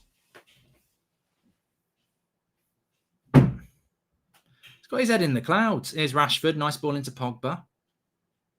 Matic. I think Spurs have started off quite well. Not worried about that because I think Spurs are going to be a team that's going to give us a game today. Definitely pink boots, says Ryan. Oh, dear. I mean, I'm half joking, but like the United players are aware of social media. They live on social media. They'll be fully aware of the pink boots Phil Jones thing. He's a centre-back who makes mistakes. What colour boots shall I wear? Oh, it'd be a good idea to wear pink boots, wouldn't it? You're just setting yourself up to get bantered. Nice ball into Son. Keeps it on. Lack of pace at the back. Skips past one. Son into Kane. He might get a shot off. He skips. Oh, good tackle by Telles. Spurs looking good here. Already the counters are starting to work. I'd like to say hopefully, Zayn Mias is here with a cup of tea. I'd like to say hopefully United are inviting the pressure to hit Spurs on the break. We love to play on the break, but Ronaldo does well. Holds it up for Sancho. Come on, we need these two. Maguire and Varane are wearing pink boots as United. Well, I don't care about Varane. One of the world's best centre-backs with a brilliant CV. Harry Maguire's footballing CV wouldn't get him a job at bloody Tesco. I know Maguire's mobility is like a rock, but didn't know he lived under one pink boots, says Leroy. Good tackle by Telles, that on Kane. Right, come on, United. Let's get hold of the ball a little bit. And this is what Spurs do. United get the ball. Harry Kane, so deep, he's past the centre circle in his own half. Flat back 5, 4 across, push United out to the width. This is exactly what Atletico Madrid did. I think they'll do it to us on Tuesday as well. Remember when we played Atletico Madrid, we talked about their back line and then their midfield sort of pointed as a triangle. So they were forcing us down the sides. It's exactly what Spurs are doing here. And I'm sure Conte would have watched us against Atletico Madrid. We struggled. And it is that triangle approach again. Force United down the width. Force them down the width. It's a nice ball by Rashford into Pogba. Wonderful ball, actually. Finds Ronaldo and not a great cross. What's the context behind wearing pink boots? Oh, I can't be bothered, Sade. If you don't know, you don't know. So basically, Phil Jones was wearing pink boots when he missed a penalty against Derby many years ago. And basically, I lost it. And I was going, I've been on about his pink boot. To be fair, Phil Jones's pink boots weren't really pink. They were more salmon because it did look like he was walking around in his socks. And I just lost it. I went, why is Phil Jones? His bloody pink boots. So, yeah. It was a good ball by Rashford, Gordy. I mean, let's not go mad. He is a professional footballer. I'm sure we'd expect a Manchester United player to be able to play a 40-yard pass into space, but it is an improvement by Rashford. It was good. Hopefully he can grow in some confidence from that.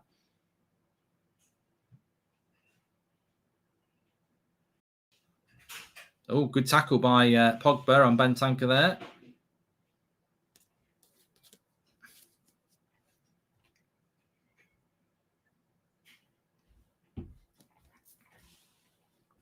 Delo's not really pushing forward, and neither is Telles, which is something that we sort of thought might be an issue in this game. I think we're going to see a lot of this. United on the ball. The Adventure says, I'm a bit worried about Paul Maguire in pink boots. Could be pink boots episode 2. Let's hope not.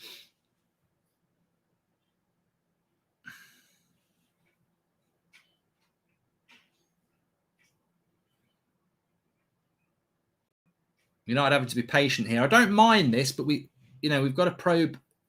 Let's all get used to passing the ball about. It's a lovely ball by Maguire into Sancho. Doherty's in all sorts of trouble. Ronaldo. Oh, ref. No. Ref. Ronaldo really wants a handball. I didn't see it enough. Lovely ball by Harry Maguire. Sancho took it down and it took Doherty out the game. Ronaldo's furious about it. He says it should be a handball. And another mistake. Ben Tanker's having a nightmare for Spurs here. Long may it continue. He wins it back. I'm keeping my eye on the referee. Wow, we've not seen a replay here. He's still going on about it. Still going on about it, Ronaldo, but I don't think they're going to do it. Harry Jones, you say, love the content, Mark, says Cody. My Lord, Rashford equals prime Scholes, says Jarbo Binks. Well, to be fair, there's 2 times we've caught them out here in the first 10 minutes. A ball in from Rashford behind to Pogba, and then a ball in behind from Maguire to Sancho, and it's took them out. But I want to see the replay on the handball. Did anyone see it? Has anyone actually seen it enough to know whether it was a handball or not? Because Ronaldo's convinced. Pogba looked convinced as well.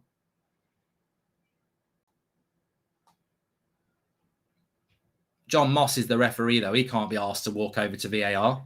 No chance. He's knackered as it is.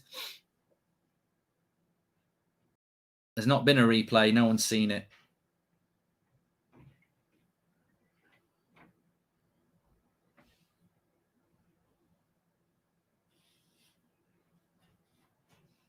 Here we go, down the left-hand side. Rashford at least doing his tracking back here. David gets it clear.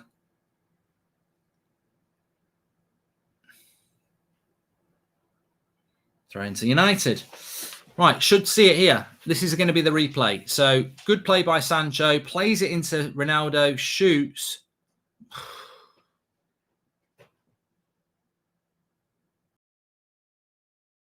It's a clear handball. It's just whether it's... I mean...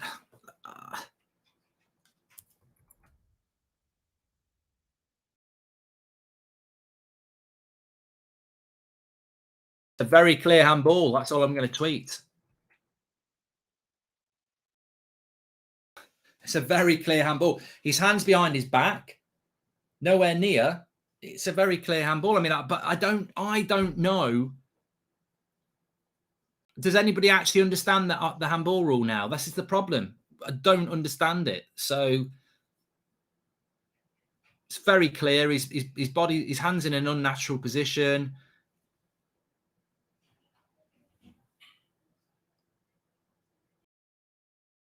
I don't know. I can't get too angry about it because you know what? There'll be somebody going, well, actually, there's a new rule now that if you hit the ball with your hand and say, didn't mean it. Ronaldo! Sue!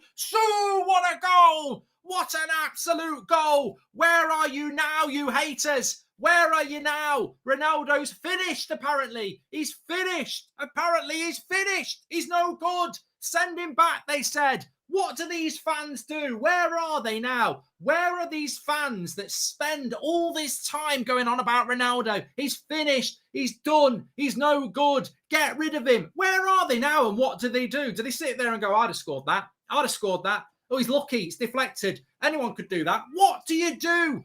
What do you do when he scores a goal like that? Absolute worldie out of nothing. It's Brighton again. It's absolutely superb. He's 30 yards out. It's just stunning. It's absolutely stunning. Never, ever, ever, ever, ever, ever write Ronaldo off because he is absolutely world class. But I want to know. What are you haters doing who get in my replies all the time? He's finished.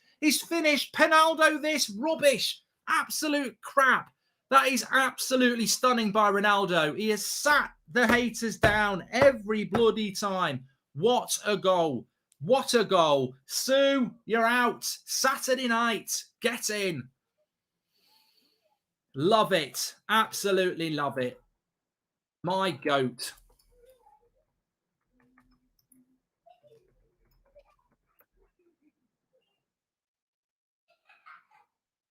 Early goal as well. Calms the mood. Fred puts it to Rashford. Not a great cross, but we get a corner. We needed that. We needed that. Out of nothing, completely out of nothing, but that's why you have a player like that. That is why you have a player like that. Cristiano Ronaldo, out of nothing, 30 yards. I mean, Lloris is a good keeper. He can't get near it. He's hit it so well. Not many people can score goals like that. Not many people can score a goal like that from there and make it look that good. He's not even near the edge of the box. He's about 10 yards out from the edge of the box. And he beats Lloris, who's in a good position. It's just brilliant. Absolutely brilliant. And there's not many people in the world who can do that. Lovely flick from Fred. I don't give a toss if Harry Maguire did the flick, Charlie. It's not nothing to do with the finish, has it? You can't say it's a great assist. It's just pure brilliance. It's individualism, that. But if you've got Fred in your FPL team, well done. I do think Fred tends to play better when he's given more license to get forward. We're talking about that as well. Igor, thanks for the super chat there. And another Fred assist, says Luke Darling. Goal, Sue, says Renate. Can you be quiet in there, please? Bloody hell.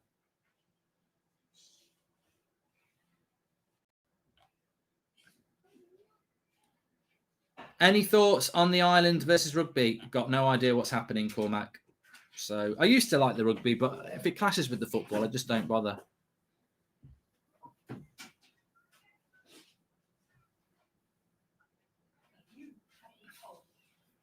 Spurs on the attack here, though, with Doherty. Son into Reguilon. Back to Son. Close him down. Good block by Fred. We need to take the comp. The great thing about a goal like that is it's out of nothing. It's worldy. It gets the crowd going. It gets the players feeling good. This is something that's a rarity for United players. So we need to take that confidence that someone like Ronaldo will have now. There's a confidence buzzing through the team. Spurs will be panicking. Take the confidence and take the game away from them. Pogba shoots just wide.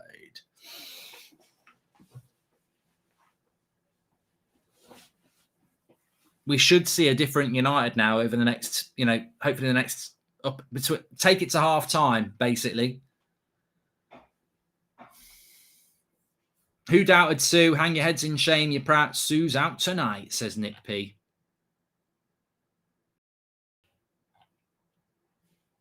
Where can you get the hoodie, says Manny.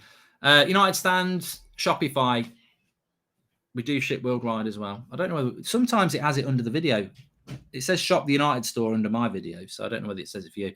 Son's in behind. We've got to track Reguilon. Where's bloody Sancho there? Got to track their fullbacks. Rashford and Sancho have swapped. Dangerous ball by Rashford, that, but he gets away with it. Oh, Matic loses it in a bad situation.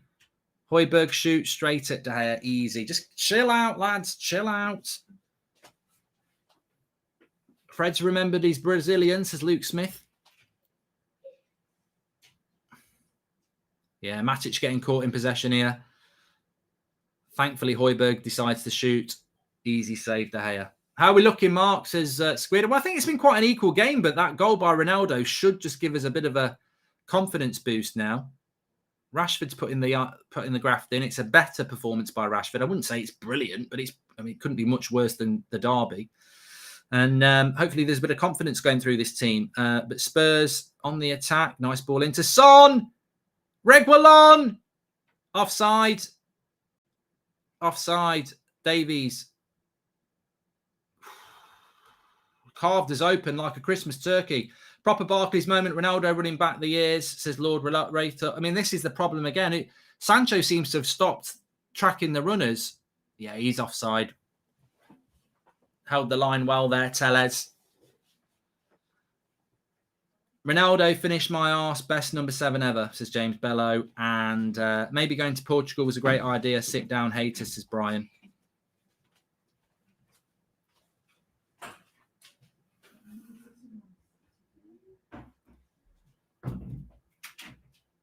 Hey, Arsenal fans are saying you won't be fourth for long. Look, Your favourites for fourth. You can have the pressure. Our job is to win today. If we play well, Bruno will get slander. We play better without Bruno, says Jordan White. But I don't think we're playing better. I actually don't think we've been the better team in the first 20 minutes. I think Spurs have been as good as we have, but the difference is the goal. I think the game's been quite a good game so far. We've just scored the goal, so I wouldn't say we're playing well. We're not playing badly, but I think it's quite an equal game. That's my assessment of it. Zayn says, cool. I presume Arsenal fans want a draw.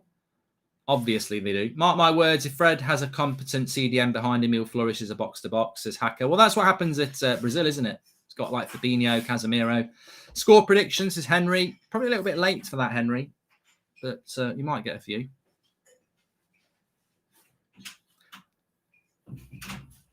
Well, the good thing for United now is about that goal is that it changes the complexion of the game. Spurs were trying to hit us on the break, but now we've got the goal. It means Spurs have got to attack us more. So the game complexion changes completely. Draw is the best outcome, says 58 go for Arsenal. Kane could have gone down there. Wins a corner. Arsenal fans want United to win, says Zephyr. And McTominay's strike against City was better. We didn't call him world class then. Oh, God, Rash. Bye-bye. Don't worry. If he does another one, I just won't read it out. He actually wants to compare McTominay to Ronaldo now and tell us not to celebrate the goal as world class. Can you call Kathy Bello a prat? She loves you, says James. Is Son, edge of the box. Gets past Fred. Easy catch for De Gea.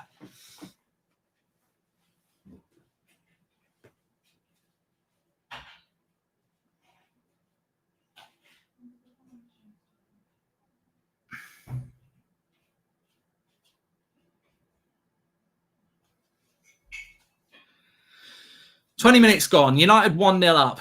Let's end the game now. We can all go and have a Friday night early. 20 minutes in and we haven't created a chance. Only ahead because of Ronaldo. Not much here to be happy about apart from that," says Joshua Bellwater. Hey, Joshua, I'll take it. I'll take it. I'll party. Oh, yeah, I'm going to take it. No, I don't think it. Look, Spurs have probably passed the ball around a bit better than us, but they've not had a clear-cut chance either. I think it's been quite an equal game. And in a game, poetically, this is what Ronaldo's quality is. In a game like this, you want a match winner. And at the moment, our match winner has delivered with basically a worldie out of nothing. Ronaldo's got his sauce back for Portugal, so is Zephyr.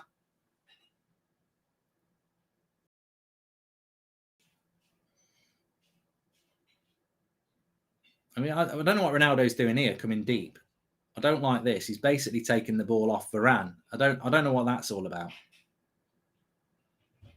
I don't like that.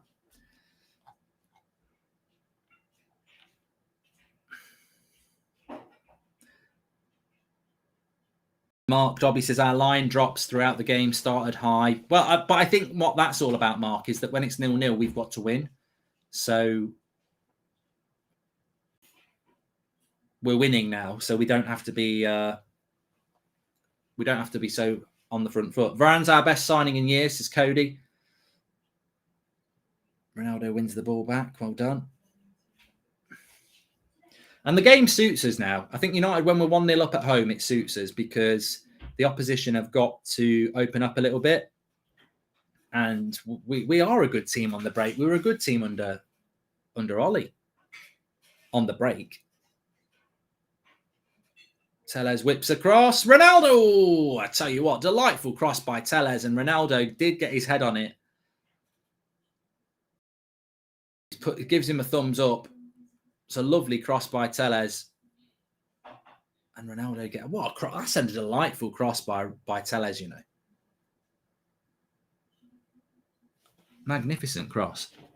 Rashford putting in the work today. It's great to see. I still love the lad and think he can achieve great things. Keep it up, says Jarbar. It's sad that we've got to compliment Rashford because he's putting a shift in, but you're right. It's definitely an improvement from recent weeks because he actually is putting a shift in. It's sad that he needs a kick up the arse to do that, but give him some credit for actually doing it. Tellez is probably man of the match for us so far. I love Ronaldo, but he's very inconsistent, says Callum. Mate, he's just scored a worldie in a game. Why are you telling us a but? Sideways, backwards passing, 1-0 up with only 23 minutes gone against second half Merchants at home, says Joe. Yeah, we're going to have to watch out in the second half because whatever the score is, if Spurs are in the game in the second half, I do worry about our midfield, Pogba, Matic. I'm not convinced they can play for 90 minutes. But we've got the goal. That's the main thing. There's a ball over the top here. I think Spurs are finding it very easy to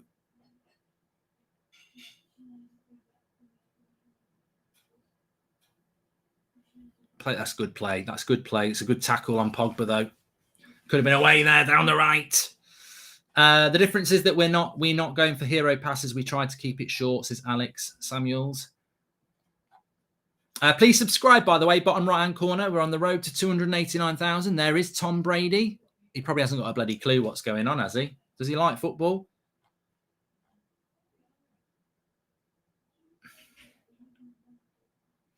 Here's Kane. No, it's not Kane. It's Kulevsky. Into Son. Watch out, watch out, watch out. Kane's unmarked. Oh, it's behind him. And then good defending by Fred for a corner. Got to be careful.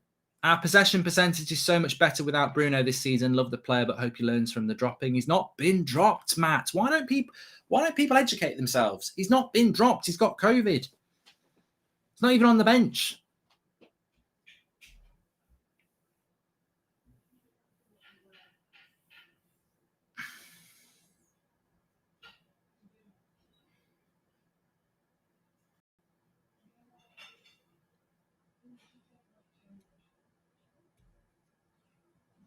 I don't know what the referee's looking at here. I hate it when the referee... He's just doing this for a breather. I need a break. Let's pretend that someone needs talking to. Delo needs to switch on, getting done every time, says Rory. Yeah, good point. I think Telles has played really well, Rory. And I think Delo, Tom Brady, the next United manager, says Naveen. Corner comes in. Flick to the back post. Off the line. Delo off the line it was. I think Delo heads it off the line. Yes. Well, it's funny. We were just saying Delo's been a bit quiet compared to Telles. He's just kept us in front here. Flick to the back post. Dyer, and then does his job. I mean, it's not rocket science what he's done. He's in the right place. You want him to stop it, but it's still he stopped a goal. Did his job online.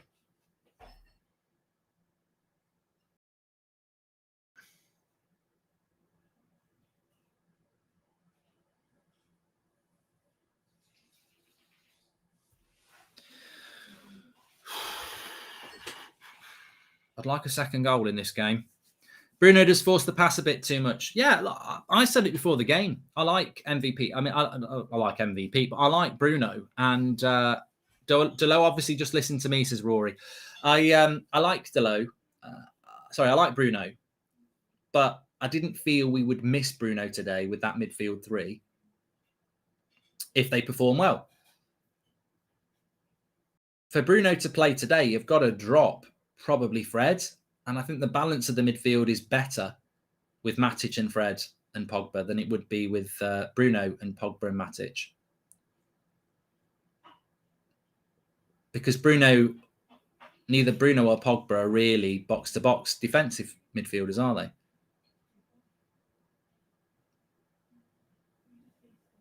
We need to watch out here. There's a ball. There's a ball. There's a ball.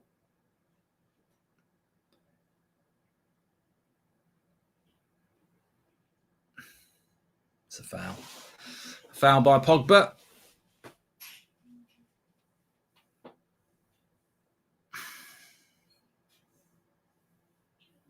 Rash is going to score. Mark my words. Nahum. I hope you're right, mate.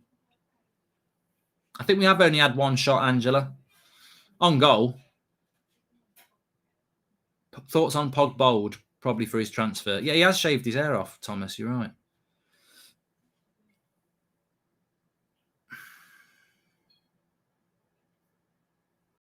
Spurs danger is Reguilon. I saw it against Everton. He scored a goal against Everton doing it, but he doesn't seem to get picked up by anybody. He's very good at just ghosting in on that back post.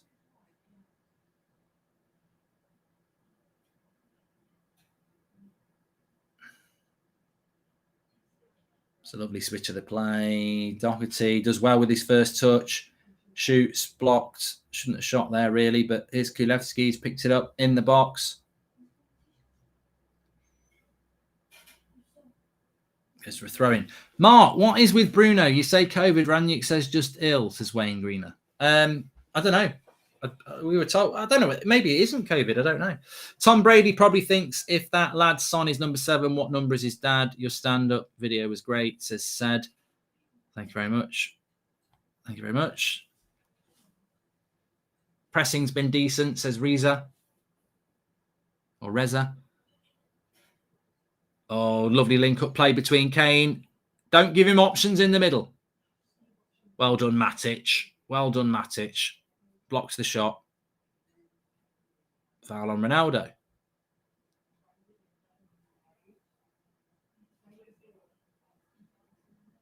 And he books Eric Dyer. We'll take that. We'll take that. Why does Ronaldo drop deep? Ranić instructions, maybe, says Tarek.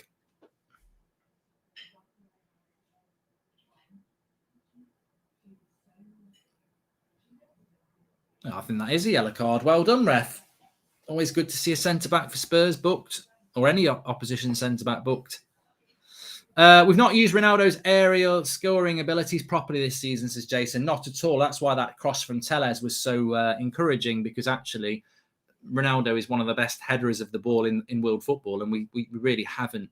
And also what I liked about Telles' cross was that seemed to not have mentioned it for a very long time, but the early cross as well, putting the cross in early, makes it more difficult for the defender and easier for the attacker to attack the space.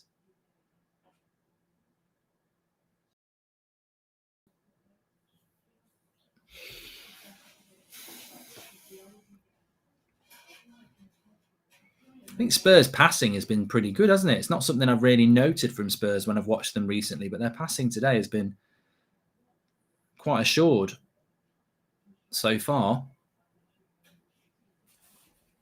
Do I see Tottenham scoring? Hopefully not, because if we don't, we win. I can't close my eyes and not ignore it, though. That would still be a goal for Spurs. But as I said, if we can keep a clean sheet, that's got to be the aim here. Obviously, the second goal would be nice, but keep the clean sheet, you win the game. Oh, why is he? He's got to give the free. He's got to give the free kick there. I don't know why he was given an advantage on the right-hand side when they've got a free kick dead central. They've been bypassing the midfield with ease, says Adam. Yeah, I'm not overly happy with the midfield. I think the midfield is getting run through quite a lot. Decent free kick position here, but I don't really think they've got a good free kick taker, have they? I don't think Harry Kane's really that good at free kicks.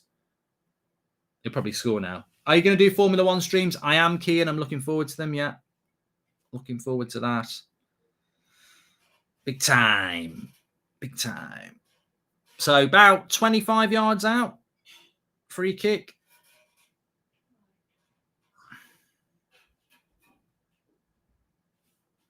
Harry Kane. 32 minutes gone. Rashford poor again, says Paul. Do you think Everton will have points deducted, says Callum? Not really paid much attention to it, Callum, to be honest. Eric Dyer's on the free kick. Have we conceded from a free kick this season? I know Ward-Prowse has done it in the past, but Kane is a very good free kick. It looks like Eric Dyer's going to take this anyway.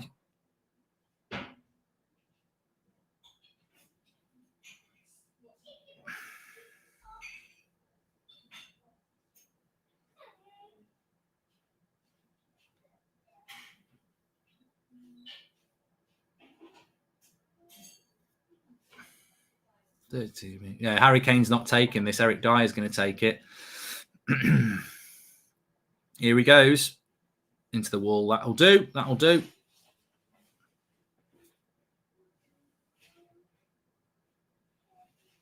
Kulevsky's done well there. Oh, my God. He's given the penalty as well.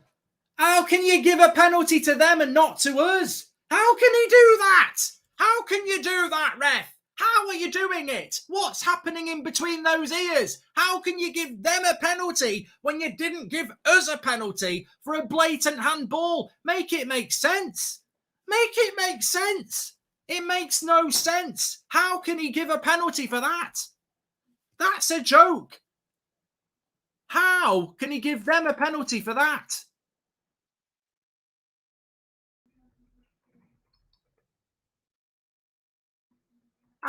You know what? I actually do think it is a penalty for Spurs, but I can't understand why we don't get one. Somebody make it make sense. Ricky Tucker says, Maguire's been okay. We're winning, but this is poor, says Daniel. Well, we might not be winning for long. It's a penalty for Harry Kane. It's a clear penalty. I'm not saying it's not a penalty. I'm just saying, why didn't we get one for the same bloody thing? That's the point. Don't come on here going, oh, I didn't say it wasn't a penalty. It is a penalty, but the same thing happened to us. Cormac says he trusts in De Gea. No, there's idiots in the chat. Idiots in the chat going, no, it's clear penalty. I know it's a penalty, but we had one as well. He didn't give it. Harry Kane against David De Gea. Oh, he went the right way and it's 1-1. Bastard. What can you do? What can you do? That's a gut strike, that has. That's a kick in the balls. You might as well that's a free kick in the balls, that. Bloody nothing. It's just a no-hope cross that hits somebody's hand and they're 1-1. And you know what? The worrying thing is, we're only ahead because of a Ronaldo wonder strike. We've not created anything. It's been a very equal game. You could almost say Spurs have been the better side. But 1-1 from 35 minutes, it's not good. He also didn't call the foul on Telles that led to the handball, says Butterpants. Maguire's been okay so far, says Ricky Tucker, which is probably Maguire's family. Good to see Bruno's been dropped, says Anthony Mullet. He's got COVID. You know, these need screening. Some of these super chats need screening. 1-1. Probably, I'm not going to say that, no. Clear penalty for Spurs. Let me get it straight. Clear penalty for Spurs, but do not understand why he didn't give the one against Eric Dyer, which is pretty much the same thing happens. We need to be careful here, though, because Spurs are playing the better team with more momentum. Reguilon. Watch out. Reguilon. Lovely. Beats Fred. Pogba, come on. Bentancur against Pogba is quite an interesting battle. Free kick. Well, I did tweet it out. Let me just see. How can you give them a pen for that and not us?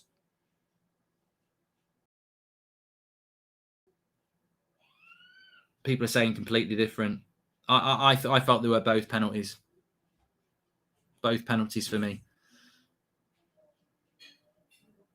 I don't understand it, but I don't understand the rules. I don't understand the penalty rules, but I don't. Basically, if you missed it, Ronaldo takes a shot. The ball carries 5 yards and catches Eric Dyer's hand behind him, stretched out. Alex Telles, cross comes in, hits his hand stretched out. One's a penalty, one's not. Make it make sense.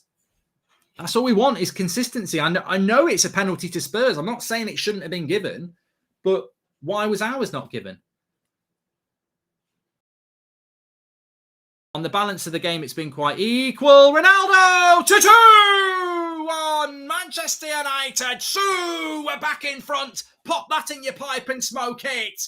I don't know what happened, but Sancho was there. Ronaldo was there to make it 2-1. United bounce back again. Fantastique, magnifique. It's Sue, and she's out for the night.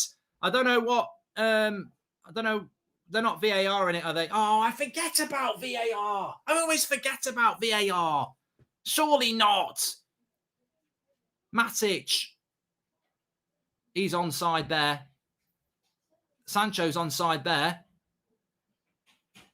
Ronaldo's well onside. It's a goal. Shut up. That's not offside. He's well on. He's well on. He is on. It's green light. No offsides. Getting 2-1. Ricky's still talking about handballs. We don't care about the handballs now. We're 2-1 up. Getting. Sue's back.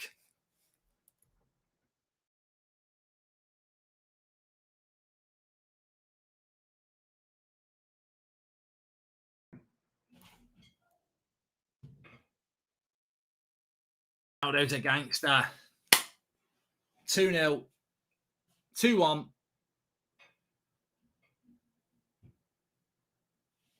I tell you what, not only is it great to be 2-1 up, it's great that it's a well-worked goal. Lovely ball by Matic into Sancho. And it's great that Ronaldo is scoring goals as well. It's just been too long. It's been too long. I thought Sue and Ronaldo had a divorce. I think Telles was more blatant, but we should have had a penalty too, says Uncle John. I'm not bothered about it now. I'm not bothered about the penalty anymore. It's 2-1. We're back in front. That's what I'm bothered about. I've lost interest in the injustice of the penalty instantly. Sancho with the assist as well, says Dizzy. Yeah. These Ronaldo haters, what they're going to say? What can they say? Oh, I'd have scored that. Great tackle here by, I think it's Telles. Just need to get a better hold of the game, really. I do think Spurs have been probably the better footballing side.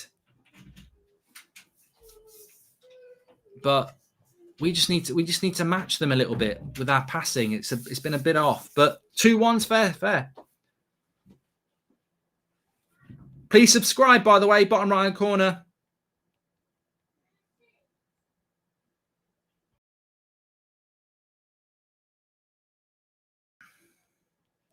We need this win. We need this win.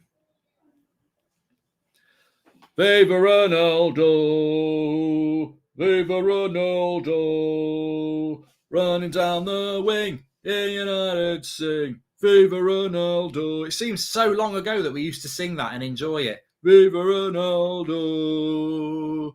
Viva Ronaldo! Kane! Oh.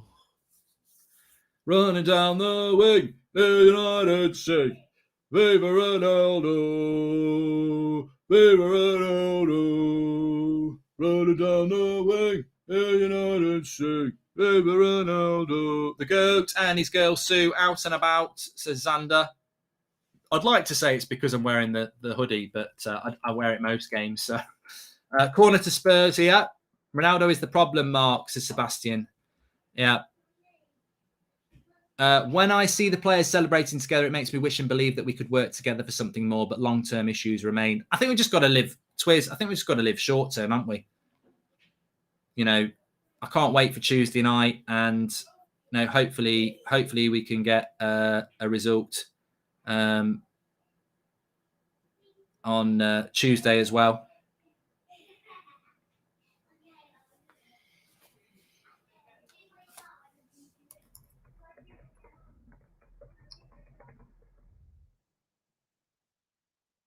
Uh, 4 minutes to go to half time. Telles has been fantastic success. He's actually been my man of the match. Please subscribe, by the way, bottom right-hand corner. I don't know whether we hit 288. It says we did in the top corner. I'm sure we must have done. If you hate on Ronaldo, you just don't know football. If you're a United fan hating on Ronaldo, you just don't know football. There's two things you don't know. This one, you don't ever write off the GOAT because he'll always make you look an idiot. And two, you don't even know the history of your club. You don't disrespect legends of the club who've actually won Ballon d'Ors, Champions League, Premier League titles at this club previously already, and are back still the best player that we've got. So you don't even know your football club that you pretend to support, really, if you're going on a Ronaldo. Where are the Ronaldo haters, says Zishan. And it's a nice ring in Old Trafford. Everyone's slipping, says I'm Envy. Yeah, I've noticed that a little bit. I don't know what that's all about. Nice to have a confident Ronaldo for the Champions League, says Brian. It's you know what? It just feels different. It feels different with Ronaldo in the team, doesn't it? Give him the chances, he'll score the goals. Please subscribe. We're only 100 away from 289,000. Thanks, everyone, for tuning in. Sancho's so good. Well, I've heard a few people say this, Will. With Sancho, it's almost like he's the first name on the team sheet now, isn't he? Spurs on the attack. Oh, I've got to be careful. I do feel the midfield is getting run through like a finish line a bit. You know, it's... Hi, Mark. I think we need to be aggressive and press, says Taff. I do worry about the second half. Matic ain't up to pace at all. And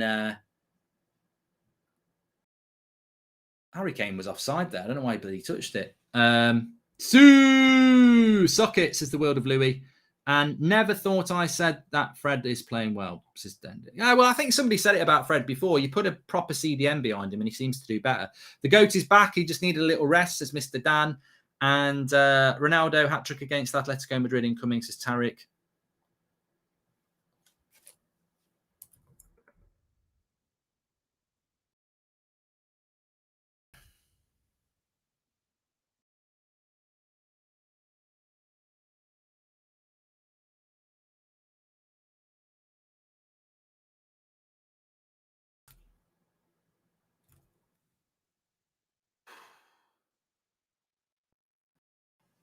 Well, yeah, 2-1. About to hit half-time.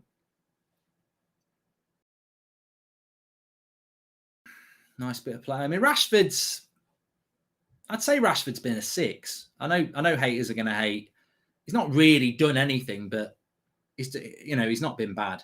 Danny Ings has had a better career than Ronaldo, says Danny Ings. And it's always been Ronaldo's fault, says Jack. Always has been. Winky face. Sancho is coming into it. Don't want to jinx it, but so far so good for a nice Saturday evening game. Keep up the good work. Thank you very much, Jack. Thank you very much, Jack. What does Rashford offer? He just walks around, says Jordan. Yeah, I mean, he's been a bit quiet so far. I think if we were losing the game 3-0, people would be on his back. But because we're winning, I think we can just give him a little bit of a day off. Official 806 goals, best goal scorer in history, says Adami or Adami. 2 minutes added on here. Let's just get to half time. 2-1 up. We'll take that.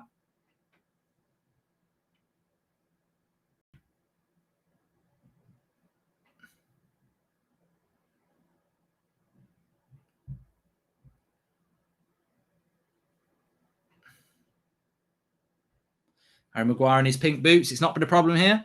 United need a calm head. Maybe Mata could make an appearance as Cormac. Here's Fred. Go wide. Nice ball. Here we go. Ooh, unlucky. Good shot by Sancho. And the keeper, if he'd have dropped it, Pogba had a tap in, but he took it down well. A minute to go to half time.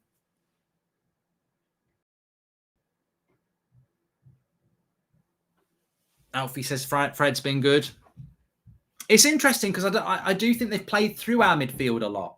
And I think you can't say Fred's been good when our midfield's been run through a lot. But I think where Fred has been good is when we've attacked. Mark, what did you think of the Diaz incident? I thought it was a red card, I'm envy. And Mark, why doesn't Rashford use Delo at all? Well, again, Addy, it's the second. This keeps happening. Whenever bloody Delo plays, he can't go forward because the right winger just doesn't want to pass.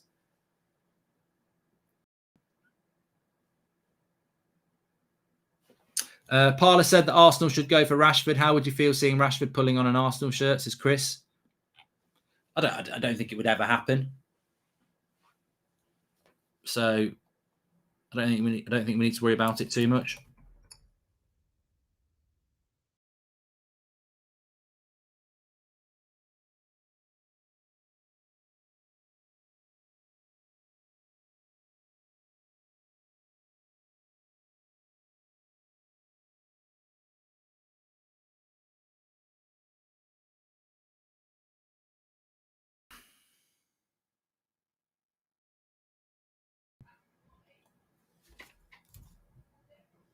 Fred in this position is way better, says Tom. And John Moss, the referee, looks like... No, I can't read that, SS. And you was right so far, Mark. Michael Caine is much better than Harry Kane, says Jack Newton. I think it's half time. It is. Ronaldo runs off. Probably going to have an ice shower. Leading from the front, Cristiano Ronaldo here. Leading from the front. Manchester United 2, Tottenham 1 at half-time. And, yeah, look, a bit of positivity. Ronaldo comes back into the team, scores a goal out of nothing. Should have had a penalty ourselves. Spurs get a penalty, 1-1, and you think, oh, it's going to be 1-1 at half-time. We're going to tire in the second half, and they're going to come at us. They're still going to come at us, but we've got a lead. We've got a lead to hang on to. But I do have some concerns about the second half, but I want to talk about the positives. The positives for me, Alex Telles is man of the match. If you've not watched that game, you won't know what I'm talking about. But Alex Telles has been brilliant. There was a point where he could have played somebody onside, like Luke Shaw has a couple of times recently. He read the line. He got them offside when they scored. I think it was Reguilon. Whipped a lovely early cross into Ronaldo. One of the rare times we've seen that in the last 6 months. Defensively, he's kept Kulievski relatively quiet because that's where Spurs are dangerous down the flanks. Going forward, he's overlapped a lot with Jadon Sancho. In contrast to Delo and Rashford, they've just not got that going. So very impressed with Telles. I think he's having to be more defensively disciplined because Maguire always needs somebody tucking in close to him, and I think he's done that job quite well. But yeah, I'd probably say Telles man of the half, even though I think Ronaldo will get man of the match because he scored 2 goals, and his goal, the first goal was just out of nothing as well. We'll see it in a minute, but it was out of nothing. He picks it up. I know Fred does a nice little flick, but you know, he's 30 yards, 35 yards out against a very, very good goalkeeper, and he just bangs it in the top area of the goal. No problem at all. Fantastic finish. Spurs get the penalty, like they say, and then lovely ball through by Matic, and Sancho crosses it, and Ronaldo makes it 2-1. I think on the attack, we've looked all right. Pogba's been decent. Fred's been decent. Matic had a big part in the second goal. Sancho's looked dangerous. Ronaldo looks clinical. I'd want a little bit more from Rashford, but I suppose it's about where your level is with Rashford. I mean, for me, he's starting down here. He's on the floor. He's up. He's moved up a little bit. He's very average, but it's better than where he was last week. And maybe it's going to be a slow grower with Rashford. I don't know. I think Rashford's probably been the worst of our attackers, but I don't think he's been bad. He just needs to get in the game more. He is up against Reguilon, though, who I think is probably one of Spurs' best players. But the only thing I would say as an early warning, and I hope it's not going to happen, is I don't know whether we're good enough to take this game away from Spurs. Are we good enough, or do we look like we're going to be good enough to go 3-4-1 up and get the game done? That's what worries me. I don't know whether we are. It feels like Spurs are still very much in this game. I think they've moved the ball around quicker and better than us at times. I also think that they are running through our midfield quite a lot on the attack, and we're not always picking up their fullbacks. So, yeah, I'll be a little bit worried about that. And I would also flag the fact that Matic will tire after 60 minutes, and Pogba has been tiring after about 70 minutes. So I'd really like us to get 3-1 as quick as possible to close this game out. Referee is licking Spurs backside, says SS. Way, thank you very much for the super chat. Pele is going to find another 50 goals from deep in the archives, says Carrymore. And even if this ends up as a win, Arsenal are only 2 points off United with 4 games in hand, says Cormac. I don't think anybody says we're getting top 4, Cormac. I mean, I think you've come to the wrong place if you think, as United fans, we're sat there going, the top 4 race is back on again. It's not. You're massive favourites. We need you to bottle it. That's all I can say to Arsenal fans. But we had to win tonight, because if we don't win tonight or we draw tonight, we may as well just give it to Arsenal straight away. Got to win tonight for many reasons. We've got to win tonight to try and keep this top 4 hope alive. And we've also got to win tonight to take some positivity into Tuesday night, which is a big game for us against Atletico. I think Ronaldo looks the best he's been in a while. Apparently Ronaldo's the problem. We know Ronaldo was injured, but what's he doing in Portugal? We know we were rubbished in the derby, but why is Ronaldo in Portugal? Well, I tell you what, I'd send him to Portugal every bloody week if he's going to come back playing like that. He looks focused. He looks fit. He looks sharper than he has done for a few weeks. He looks fitter than he has done for a few weeks. He looks mentally focused than he has done for a few weeks. I think the break for Ronaldo, I said it last week. I said it before the game against City. I think Ronaldo will come out of this game better if he doesn't play it.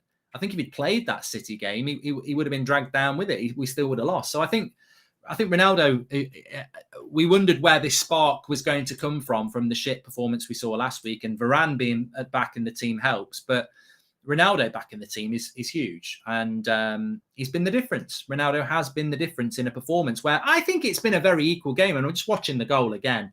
To beat Lloris from that distance and make it look so easy is magnificent. He hits it so powerfully. It's not even in the top corner. It's just the power with which he hits it. Lloris is set. Ronaldo takes a touch. Lloris knows he's going to hit it, and he still cannot get near it. It's just a fantastic hit. It's the power that beats him.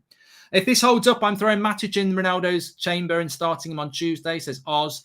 Mark, did you know Tom Brady is in the stands repping for Ronaldo hat-trick? GOAT, giving the GOAT energy here, says Gabriel Noel. If I were Tottenham, I'd target Fred for another yellow following that descent. He has played great today, but needs to be mindful. Yeah, I hadn't realised about that, Joseph. We could do with targeting Eric Dyer as well. And Ronaldo showing how you bounce back quickly from a bad performance. Someone was in Portugal doing some finishing training. Never doubt the GOAT, says Kenneth. One of Fred's best games, in my opinion. He's played really well, both in terms of attack as well as defence. Mark, without the goals, we have to acknowledge how deep Ronaldo is coming. He's covered a lot of difference and keeps dropping into the CDM, says Red Devil TV. Well, I think the interesting thing in the second half is how we manage the second half, because we want Ronaldo to play on Tuesday. Can he play 2 games in 3 days? We don't know whether McTominay's back on Tuesday. Matic, Pogba, can they play 90 minutes? Massive test for United now. We are 2-1 up. We're in a very strong position, but can we now put this game to bed like we have to? Because I don't think Spurs have been bad. I think it's been a very, very equal game, and we don't need it to be that in the second half. Thoughts on what's happening to Chelsea, says Zoms. I don't think anything will happen to Chelsea. I think you'll be fine. We need Lamptey, Kamara, Isaac, Anthony, and to win the Premier League, says Zed. You still there, Drawty? Okay, I'm just going to quickly pop off for a quick toilet break. Drawty's just going to interact with you for a minute or so. I'll see you in a moment. So, pretty decent first half. Honestly, really. Okay, so let's go to a couple of your super chats then. So first one is from Jack Newton, who says, "You was right so far, Mark. Michael Caine is much better than Harry Kane." Interesting. Chris says, Parlis, well, I'm guessing Ray Parlis said that Arsenal should go for Rashford. How would you feel seeing Rashford pulling on an Arsenal shirt? Physically ill. Jack Newton says, Ronaldo hat-trick. Wouldn't put it past Ronaldo. This is Spurs after all. And as we famously know, lads, it's Spurs. Ronaldo had to turn up today, and he has turned up. And I'll tell you what, that goal, definitely shades of Porto. Obviously, he's a lot closer than that goal, but I mean, the way he's hit it, unbelievable strike. Haters in the mud. Tam Goose says, shout out to my mate Quinn. He loves Leeds. That's unfortunate, but he also loves Goldbridge. Also unfortunate. Any changes in the second half, says United Stand Twitter account. Are there any changes that any of you in the live comments would make right now? Because I kind of feel this team's really balanced. At the end of the first half, there was some really good interplay between Fred, Sancho, and Ronaldo out on the right in a tight space. And to be honest with you, some of the interlink in the midfield has been better today. Don't know that's whether because McTominay's not there, but it just feels a bit more balanced. Nuzzo says, do not jinx it. No one believes in jinxes, mate. What you say does not affect the game. And if you believe that, then up to you. Darren Malani says, when do we bring Cavani on? I think you can only really bring Cavani on if you're in a position of comfortability, and we're not at the moment. 2-1 down. We've seen what happens with United in the second half. Is second half Nightmare FC going to strike again? I hope not. Do you think Sancho is a pacey player? Well, he's definitely a skillful winger. And then we've got Strasbourg Steve with a emoji. Nice one. Thank you for that. And that's super chat. You can get your super chats in through the $sign, obviously through YouTube. I think, just having a look here, he's taking a long time in the toilet. So probably, speak of the devil. 289,000 subscribers on the road to 290,000 subscribers. So smash that like button, subscribe to the channel, and turn on notifications, because that's what we do. Matty says, why don't you show yourself sometime? Because I have a face for radio and I make blind kids cry. So that's pretty much that one. And I think Goldbridge would agree with that one. Yeah, back in the house. Thanks, Drawty. Tim Sherwood's salty. Tim Sherwood's just stupid, really, basically, when it comes to football opinions. But look, I stand by it. I don't think we're ever going to see Manchester United demolish teams in the way that we want to at the moment. So I think based on that first half, I think it's a decent first half. We're 2-1 up. And I said before the game that if you're doing a combined 11 between Spurs and United, it's probably 50-50 with players, and it's probably been quite a 50-50 game. I think it was always a difficult game to predict because both teams are quite inconsistent, but actually I think both teams have probably hit each other at quite similar levels. I don't think either team's playing badly today. So, it's been very equal, and the difference is Ronaldo's first goal, really, because 2-1. What I worry about with United is it's always a game of two halves. We've seen us in the second half so many times struggle. And I think it would be unfair to say, we're going to bottle it in the second half, because we're not playing Middlesbrough, we're not playing Watford, we're not playing Burnley, where we have bottled it in the second half. I think we're playing a team that's as good as us. And therefore, if they come back and get a result in the second half, unless they demolish us, which I don't think they will, if they came back and got a draw in this game, I don't think it's because we bottled the second half. I think it's because it's a very equal game. And what we need to do in a very different way is, I wouldn't even be talking about, lads, let's not let this slip like we did against Middlesbrough. It's a different type of game. This is a let's win this game. This is about, let's go and do what we did in the first half and fight hard and be competitive. First 10 to 15 minutes are key. Yeah, look, Kevin, I think the next goal's key, isn't it? It's a cliche, but if we get the first goal in this game and go 3-1 up, nothing's to say that Spurs might come back and make it 3-3, but there will be another goal in this game. There's going to be another goal.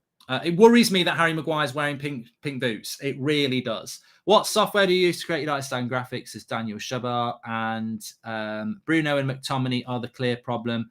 Without him, we are having less possession turnovers, more shorter and crisp passing, says Surab. Look, by all means, think what you want to think, but let's not rewrite that first half into some sort of dream Manchester United performance. The reality is, they were carving our midfield open as much as we were there. That wasn't the complete midfield performance. I don't think you could watch that game and go, McTominay and Bruno are the problem. I've seen Matic not being quick enough in the recovery, Fred not being quick enough in the recovery. But Matic basically made the second goal and Fred got the assist on the first goal. So I just wouldn't run away with it. I think it's been a very equal half between two very equal teams, and Ronaldo's been the difference. Only thing I miss about Ollie was his second half performance last season. We was second half FC, says Paul. And I'd like to get a couple of quick goals and take people off, to be honest, because we've got a massive game on Tuesday night. I'd like to get to 70 minutes and make 3 subs, but I don't know whether we're capable. It doesn't feel to me, I don't know about you, it doesn't feel to me like the sort of game where we're going to take it away from Spurs.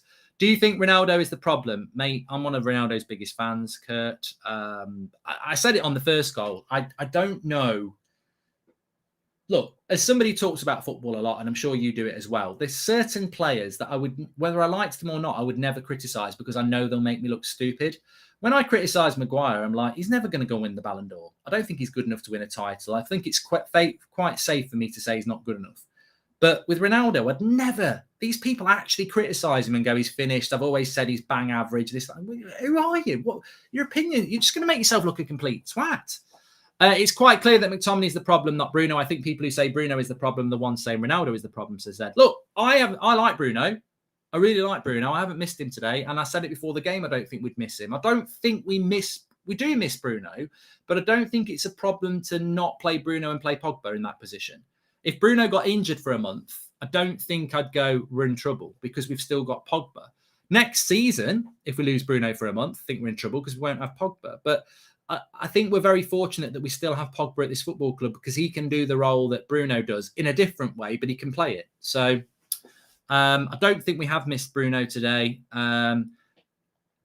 If Chelsea's unable to buy, does United have a good chance to get Declan Rice, says Jeff? Yeah, but I don't think that'll be happening. And did Maguire stop sliding after flying into that tackle? He was never winning. He's a worry, says Hugh Ends. Well, let's just see what happens in the second half. The players are coming out for the second half. Of course, in the second half, you can vote for your man of the match and player ratings. Mark every player out of 10, 6 being the average, star next to your man of the match. We'll go through that in the match reaction. But I'll put that out link for you in the second half. Remember, if you want to get involved in the United Stand, you can send us your audition minute into that'sfootball@gmail.com. Tell us what you think about the manager situation, who you go for and why. Send us a minute clip into that'sfootball@gmail.com. We're looking to get a couple more people involved ahead of the summer. Preferably, we want one of those people to be based in Manchester because some of the content we're going to do. So if you're a student in Manchester or, whatever, let us know. That'sfootball@gmail.com to do that. And we have kicked off the second half. That was quick. So we're 3 seconds into the second half already. Come on, United. Let's get the result here. No changes, of course. Let's hope we see a change in pattern to the game. I don't really want it to stay as 50-50 as it was. And I do want to see... don't piss about, lads, is exactly it from Ashwayne. I want to see us not gifting up a lot of possession. Both teams don't look convincing. Arsenal are favourites as 58 go. I think this game is going to be very similar to the game at the Emirates. I think it will be quite an equal game at the Emirates. I'm not saying that Arsenal won't be favourites, but I do think it'll be quite interesting. Rashford for 10 minutes, then get Elanga on, says tells it. I want to see more from Rashford in the second half. I think his work rate's been better. Couldn't have been bloody any worse than the Etihad, but it has been better. But I'd like to see a little bit more from him on the ball. Strasbourg Steve says, if Ronaldo is the biggest problem at United, you guys got some nice problems to have. Right, Ronaldo off at your own peril, says Strasbourg. And here's Spurs on the attack straight away. And luckily the cutback comes to Fred and United should bring that away. Now, this is where I want to see Rashford doing something. Got it on the right.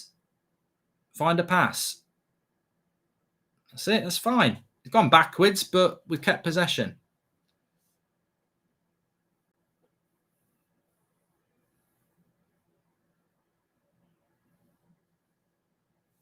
But my concern has always been, I look at this United team and I don't think it looks any better than the Spurs team. So it's not like when you're playing Watford and you think, oh, hopefully the quality will shine through. He is wearing pink boots. I can see it a lot clearer now in the second half.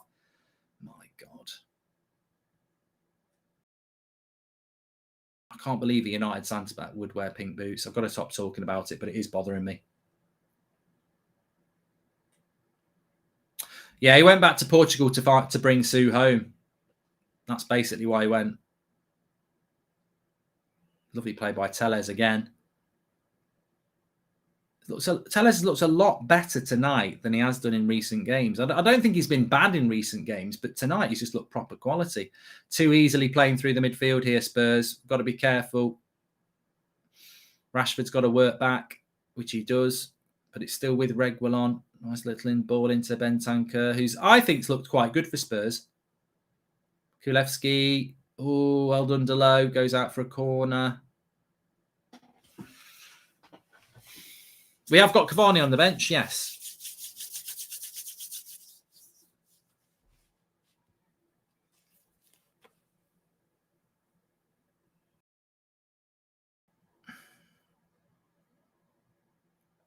Look how far Telles is tucking in there, though. I mean, Kulevski's got so much space to just whip that cross in. We've got to get tighter.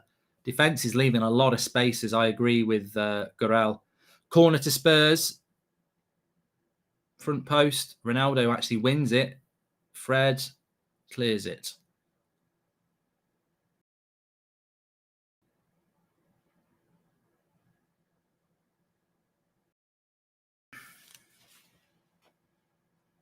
Who's going to come in for Matic? Oh, it's a good ball. And I think it might have been offside anyway. Might have just been offside anyway. I can never properly watch a match. John Moss is refereeing. His attempts at running, which is more of a waddle, always distracts me, says Joshua. Don't say that, Joshua. I'm going to start looking at it now.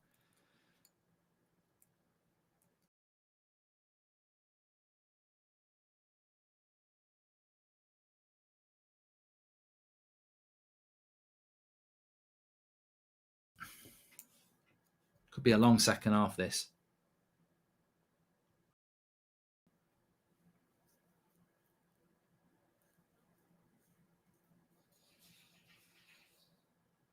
That's not a foul. That's got to be a foul on Pogba. Surely he fell over. Everyone knows if you fall over, it's got to be a foul. Come on, Pogba. Oh, he's gone down again.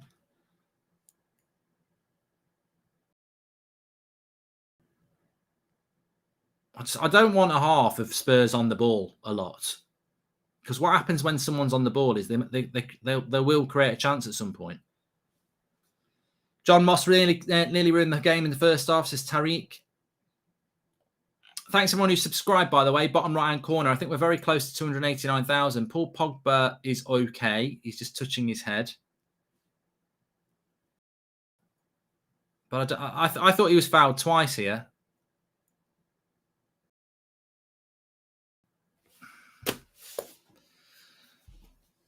That one's a foul. I believe he bangs him in the head.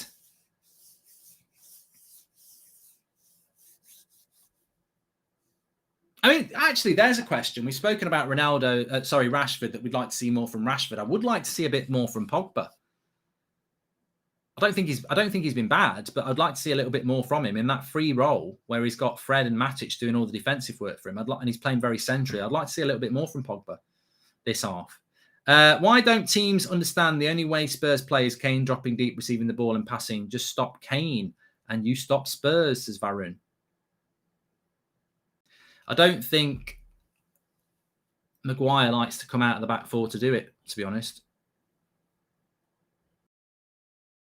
One of your centre-backs has basically got to go with him to do it. Now Rashford's hurt his ankle.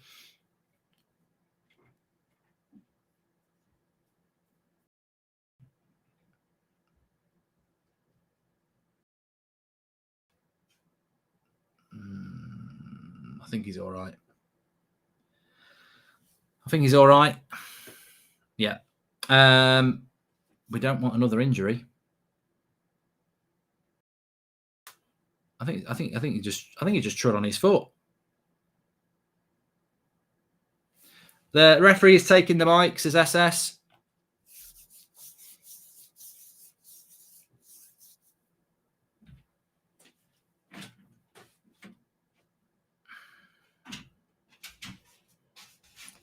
Gifting possession to Spurs is not a problem.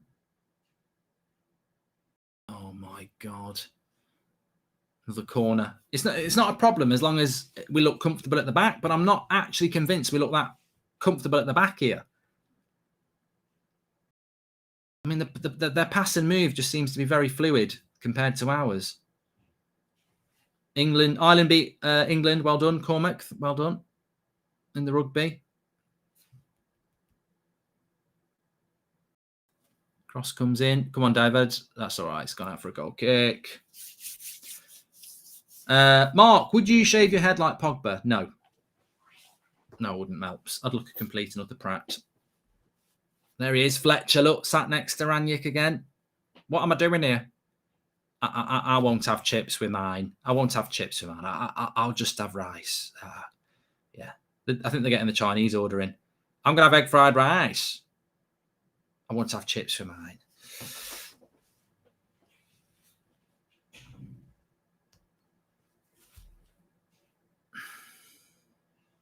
We've not really come out second half, but another sponsor pulls out for Chelsea. Fourth place really is on unless their players accept Magic Bean, says Loz. Rashford. Not a bad attempt for a cross, to be honest. It was only about 2 meters off Pogba's head. Right idea.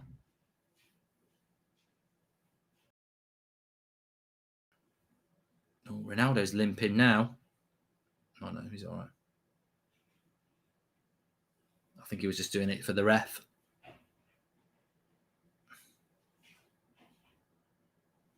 Here we go. Bit of pressure here. Spurs have tried to play out the back. We've won it back. Nice, Matic.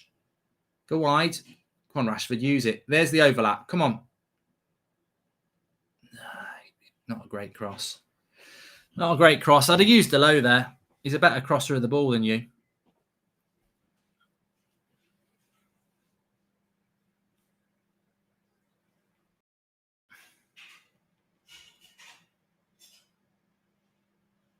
There's Regular on the attack.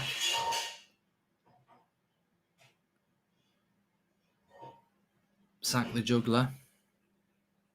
It's Ronaldo. Here we go. Bit of space for Sancho to run into. Up against Doherty. Does well. Does very well. Come on. We've not really got Sancho on the ball enough. Rashford's caught on his feet. Goes for a corner. Better from United. Come on, Harry. In your pink boots. It could be a positive spin on the pink boots.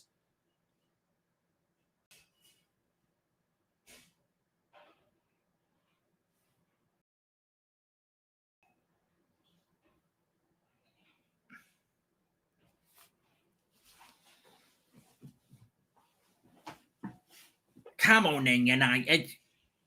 Rashford's got to attack that ball there. We get a corner anyway, but you can't just stand and wait for it. He's got to go and attack that. Right, we've got Tellez on a corner here. This might be a bit of a better opportunity. No. Goes for a goal kick. Bit of a shit cross, that. Bit of a waste from that sort of area. It's a bit of a waste. You want your players on the end of that.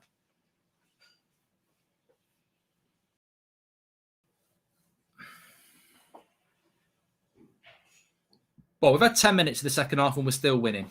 That's not always a guarantee with United in the first 10 minutes of the second half. Very similar pattern to the first half.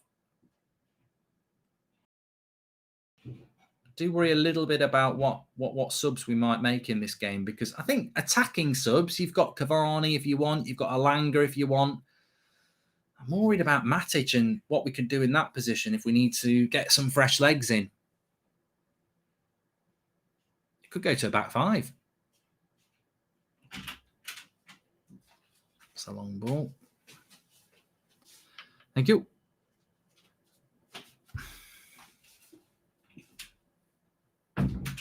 Fred playing a bit deeper now into Pogba. Gives it to Son. Not on the same team. Watch out. Watch out. I mean, Ronaldo's playing really deep. And he gives the free kick. He can't just give a free kick because Spurs ask for it, ref. He's gone down. He doesn't want to give a free kick. And then they go, it's a foul. And he goes, yes, I think it is. Well, Cavani's going to warm up here. Fletcher's having a go. He's not the most convincing angry guy, is he, Fletcher? I'd be really worried if I was the fourth official and Fletcher was doing his fake sort of I'm an hard guy stuff. How do we freshen this team up, says Jack Brown, 852. Well, Cavani's warming up. I'm just wondering whether we're going to bring Cavani on for Ronaldo to keep Ronaldo fresh for Tuesday, which is a risk in a game like this where you want to win. But if you're thinking about Tuesday night, can Ronaldo play 90 minutes tonight and 90 minutes on Tuesday? I'm not sure he can. Headed away by Maguire. Well done. Well done, Matic. My guess would be that it'll be Cavani. Well, Andrew says you can't sub Ronaldo. He'll want that hat trick. Yeah, but it's such a short turnover. Saturday night to Tuesday night. Blink and you're back playing again. And we need to be fresh. I think Atletico Madrid played last night as well. That's my concern.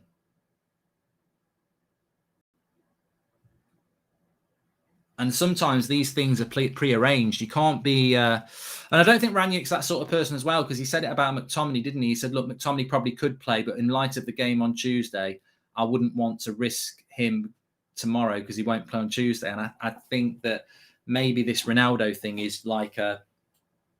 maybe it's a pre-agreed thing that he can only... If you want him to play on Tuesday, he can only play an hour. We'll see.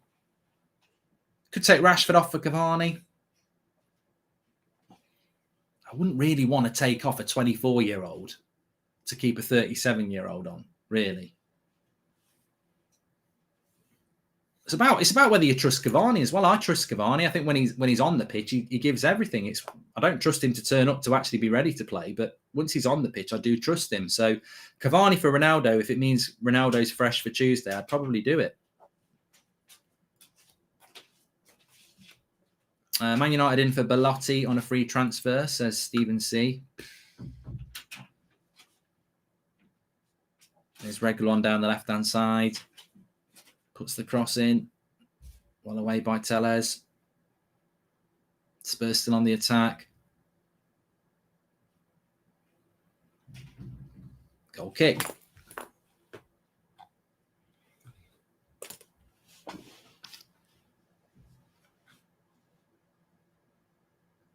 Pogba coach just confirmed his summer exit, says IQ. Well, they didn't just confirm it. That's quite old news, to be fair.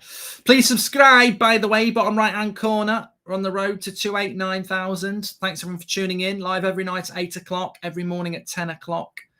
Match day, watch-alongs, everything. Get involved with the channel. Appreciate it.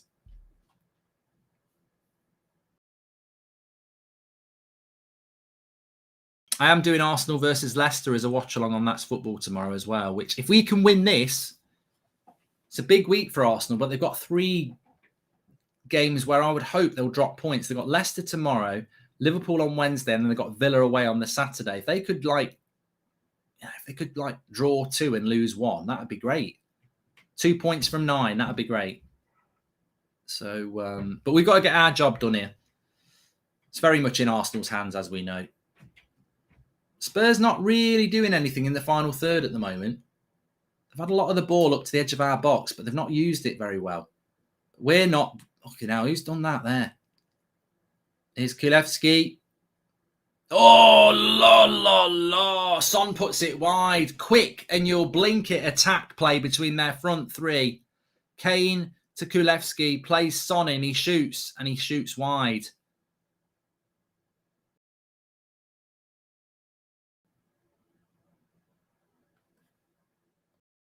What position is Pogba playing? He's hardly even jogging when Spurs are on the attack, says that man. Doesn't seem bothered when Spurs have the ball. Well, I did say this. Pogba and Matic, second half, could fade. I mean, Pogba's got the freedom to play as the cam. It's the Bruno position. So I don't really care about his defensive work because that's not really what he's in the team for. Oh no, it's played on. Matic, here we go. Pogba. Oh, he nearly got Rashford in one-on-one. Well covered by Fred here. Come on. I tell you what, if we get the third goal, I don't see Spurs getting 2. This is the time to score. Sancho.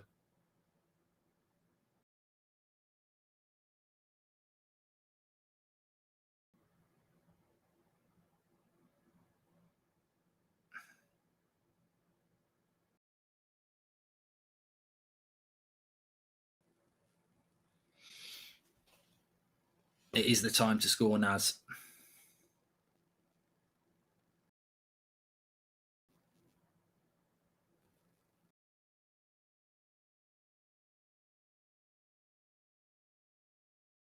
"62 minutes. Rashford tackling Sancho. Well, we've won a free kick. Varane, Ronaldo, Maguire, Telles, angled cross here. Who's the last player to score a hat-trick for United, says Sean? I think it's Van Persie. I think we've spoken about this before. That's a lovely cross. Oh, Ronaldo gets it, but can't get the direction. Oh, they're on the break here. Son slips over. It is very wet out there. Here's Ronaldo. He'll give it to Pogba. Bruno versus Leeds. There you go. Bruno against Leeds was the last one. Some people are saying Martial as well. Bit of attacking possession here for United in the final third. Come on, push for it. Third goal, and we got this.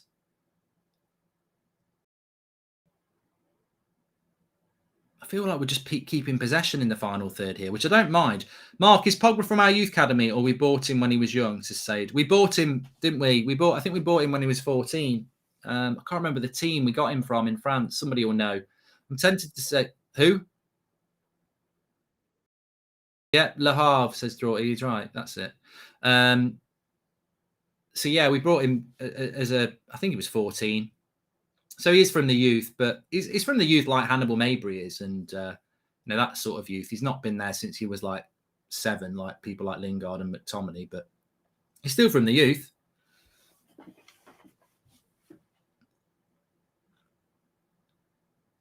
Well, it's actually Alanga coming on.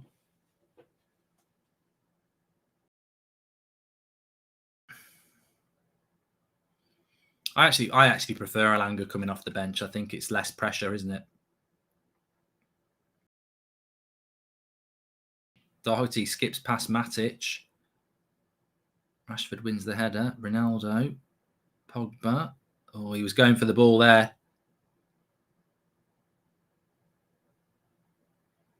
We've defended quite well so far. Second half, I think we've prevented them from really creating anything. Alanga probably comes on for Rashford, I think. I mean, Ronaldo's doing a lot of defense. Lovely play by Fred here. Goes wide to Rashford. Wait, hold it. Rashford, wait. That's it. Now give it to Pogba. That's it.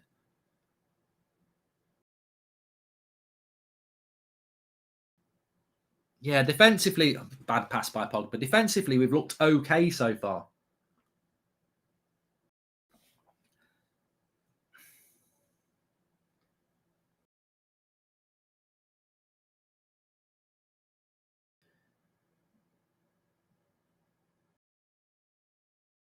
So these give and goes. Well, that passes. Oh no, he's ignored it there.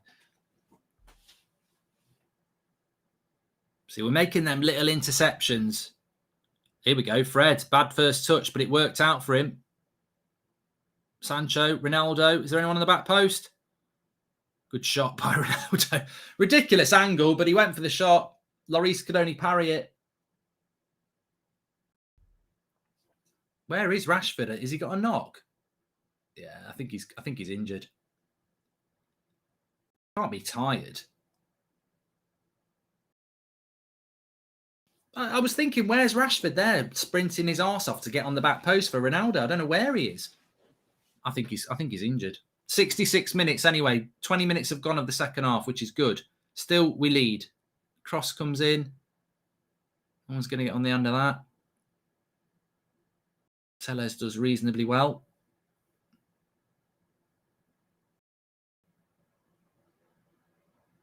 I do worry about our fitness levels in this second half. Good play by Matic. We need this third goal. I don't want us to be hanging on 2-1. Spurs just look more comfortable than us at the moment.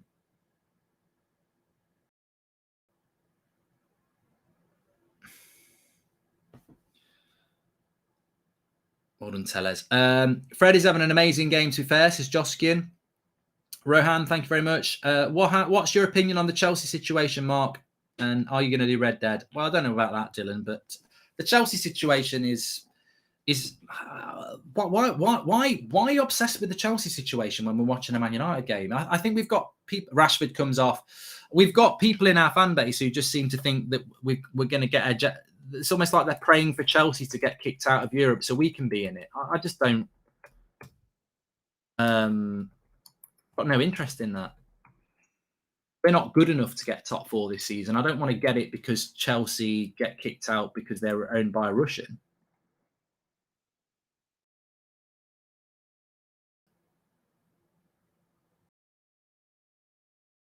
Look out, Son is exploiting Maguire this half, says Reza.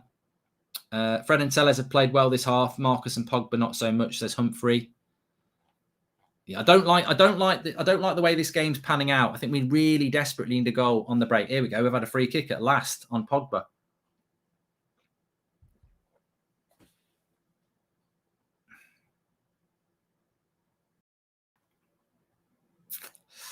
I think we're just looking a bit leggy in the second half. See, this is where you want this. Where's Rashford? He should be bombing into the left, into that position there. He's not there. Rashford and Pogba have been awful. So Stuart Thomas. I think Pogba's had a lot of the ball. I think he's been in a battle. I think it's been a really good battle between Pogba and Bentancur, who's played quite well.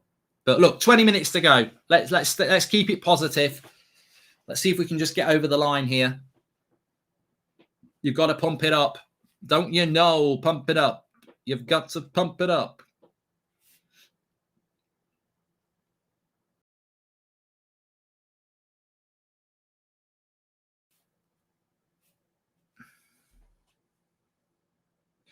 I don't know what it is with Pogba, but since he's come back, he has looked quite tired. Here's Delo into Sancho. Oh, Delo, don't jump in there, mate. Spurs have looked a lot better on the ball. It does worry me a little bit about Tuesday night. I think Tuesday night's going to be like tonight. I think it's going to be a very similar game where we're capable of winning, but I don't think we're capable of dominating the game, and we haven't dominated today. At times, Spurs have looked a better footballing side than we are with the ball. I still think we can win, but I think we're going to be in for a similar game on Tuesday. And if we can get 2 wins out of these 2 games, will have earned him, definitely. Playing a very deep defensive line now. Harry Kane's coming deep a lot as well.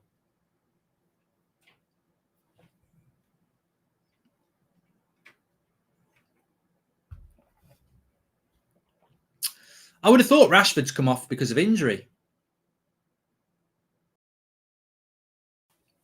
I seriously would be thinking about getting Cavani on for Ronaldo. I know it's a bit of a risk, but it's not like we're creating chance after chance. I would like Ronaldo to have that little bit more in the tank on Tuesday. I really would. Lindelof's coming on, apparently.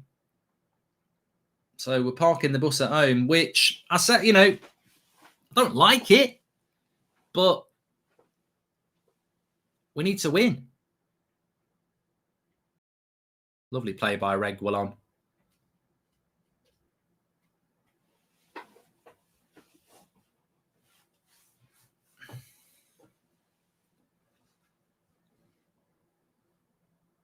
Got to keep this defensive shape.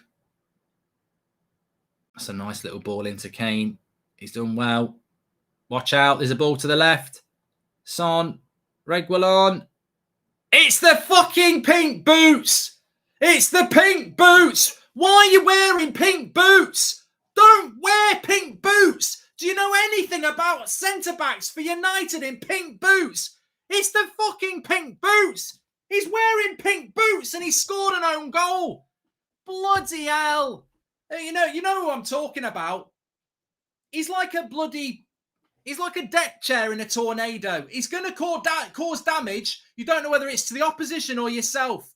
He's turned it in his own goal. What? Miles offside. Spurs attacker is miles offside, but Maguire bloody pink boots it in the goal. Why is he wearing pink boots? Does he know nothing about this football club? Do not be a centre-back and wear pink boots. It's a bloody magnet to make a mistake. Pink boots as well. Bloody hell. I despair. I can't get angry with the guy anymore. I cannot get angry with him. He doesn't pick himself. All that work and we're turning a fucking own goal in. A handball and an own goal.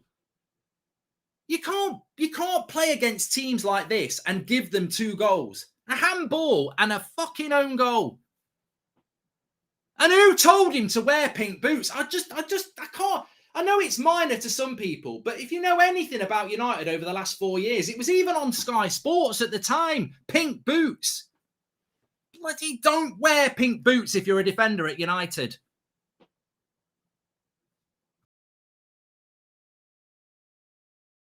They're not that shade. Fluorescent pink as well. That's not a red. Oh, they're trying to give Delo a red here. Never in a million years. Never in a million years. Pogba doesn't just look like Ashley Young, but even goes to the ground as much as I'm worried about this now because the second half performance has been crap again. We've created nothing second half. We needed to grind that out.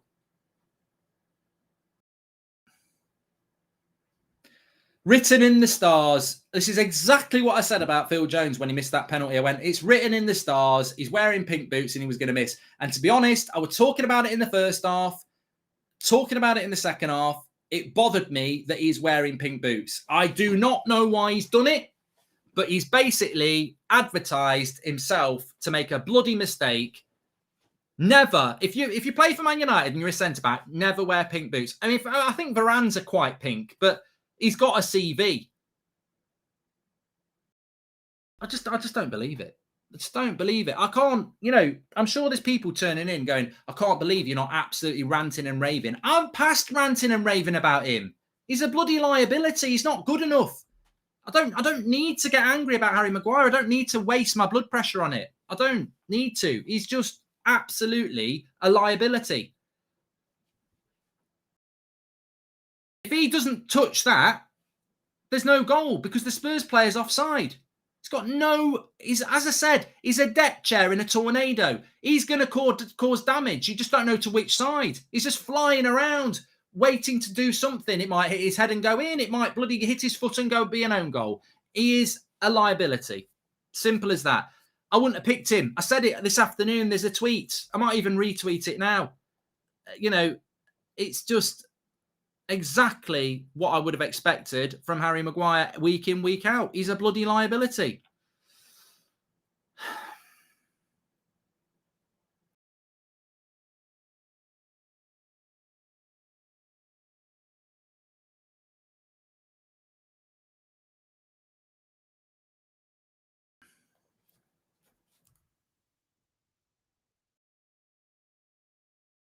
I'd be very surprised if we find a way of winning this now, because it's just not been that sort of second half. It's really been about trying to hold on to the 2-1. And the worrying thing is we've got to try and win it now. So now Spurs can hit us on the break, which is what we were trying to do when we were 2-1 up. We've done it twice before. We can do it. Of course we can. But Ronaldo! Oh, he nearly did it. Great save by Lloris. Now, corner. Come on, Mr. Pink Boots. Redemption arc. That's what we're thinking. Redemption arc. He did it really well, Ronaldo, there as well. Off the side of the foot. I think it nearly caught him out. Very nearly. Come on, let's see if we can get this corner right.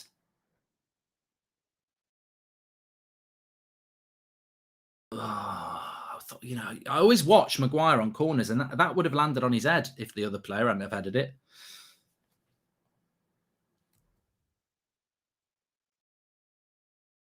We've got to attack now. Foul on Harry Maguire. Links in the video description for the player ratings. You can mark every player out of 10, 6 being the average. Oh, Mora. Bloody hell, that's not a bad player to be able to bring on, is it? We're bringing on Cavani.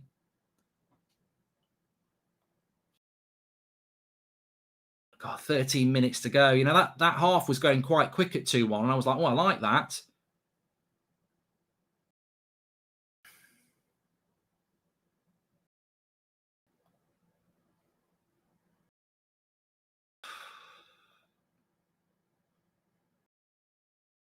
I think ultimately, as I said, when it was 2-1, my problem with this game is that we're just not very equal sides. That's the problem. Watford, you go wasted 2 points. Burnley wasted 2 points. Middlesbrough never should have gone out. But this game, it's like so hard to call, and it's been a very equal game, and you can't argue about it. We're in that part of the season now where you can't argue about it. Well done, De Gea there. Maguire's going to shit himself here. Just boot it out, Harry.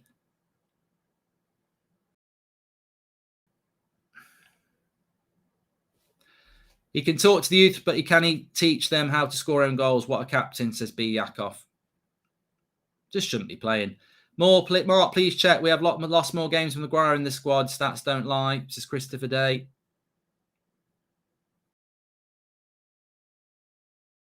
Well, what was it somebody said in the press this week? Favoritism. People can't, you know, Bay's fed up of Harry Maguire being picked. Not the only one. Ain't the only one. Cavani's going to come on here. Not for Maguire. It's for Matic. I'm going to go 2 up front again. It's all out attack. So Ronaldo's going to play 90 minutes today and 90 minutes on Tuesday.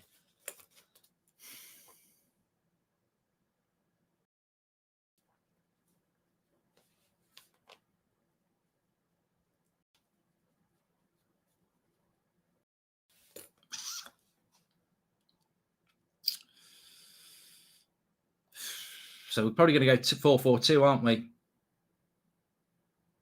It's played on there, the ref. Come on. It's a hard game for Pogba now, because Pogba, I think, has been fading in this half. Hopefully he's got a few miles left in the tank. What are you thinking, chat? Can we do it? Ranić is the only one to blame at this point. It's not Harry's fault that he can't keep up with the pace of the game, says Pucci. Mark, how bad do you think Ronaldo embarrasses Maguire in training, says Carlos. I'm sorry to use the word hate as it's strong, but I hate everything about Maguire and his representation of our club, says Joseph.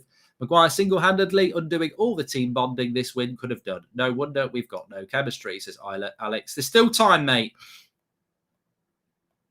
I hope this will be an ultimatum that Maguire is not worthy of playing for this team, let alone be captain. It's a sniper. What a horrendous moment for the catalogue of shame. The camera panning to his outstretched legs on the ground, highlighting the boots. Almost scripted, says Nick P. Hold on, hold on. Another corner. You know, at some point, we've got to get one of these corners onto Maguire's head.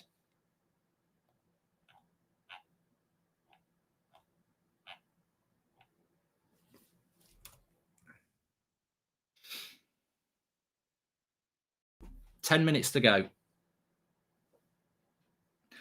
The thing is, since it's gone to 2-2, it has sort of come back towards us again. Another cross. Yes! Ooh! Hat-trick! Absolute goat of the game.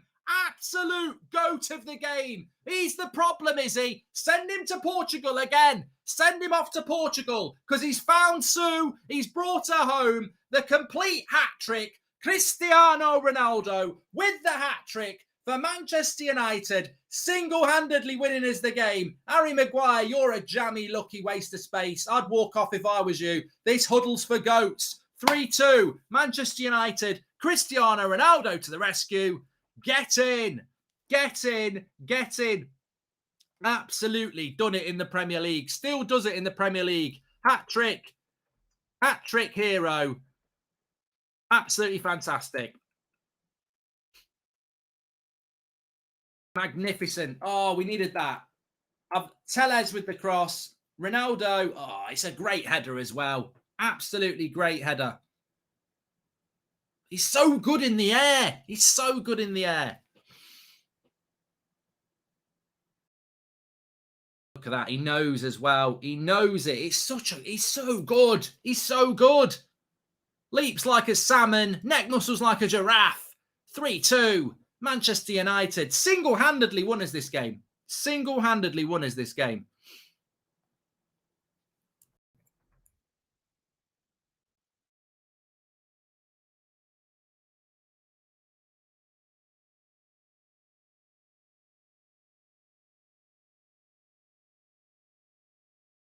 Off as well.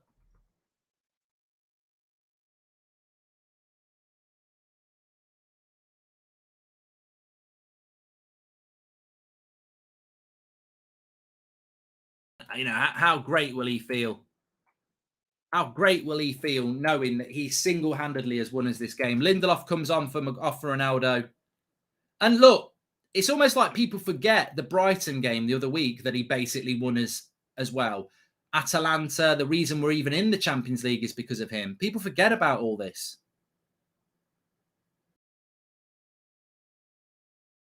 Goal kick. 7 minutes to see it out. Lindelof in a back five. We've got to see it out. Finished, says Louis. And can you believe that's only Ronaldo's second Man United hat-trick, says Hugh.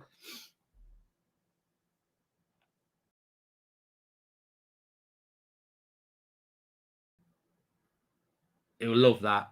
He'll absolutely love it. He'll be desperately trying not to show the smile because he's absolutely shat on everybody who criticises him. Absolutely shut him down.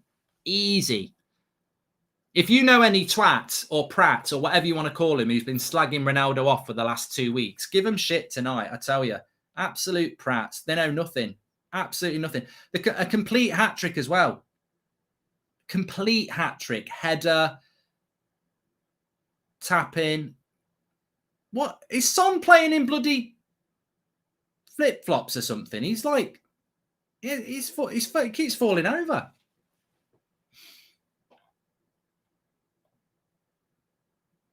I'm not smiling yet, Amir. I'm fully aware of what this team's capable of.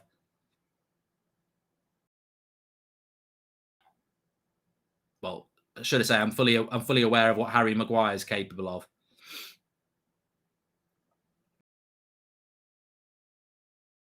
Oh, Pogba's lost it. Oh, Pogba. Yellow card.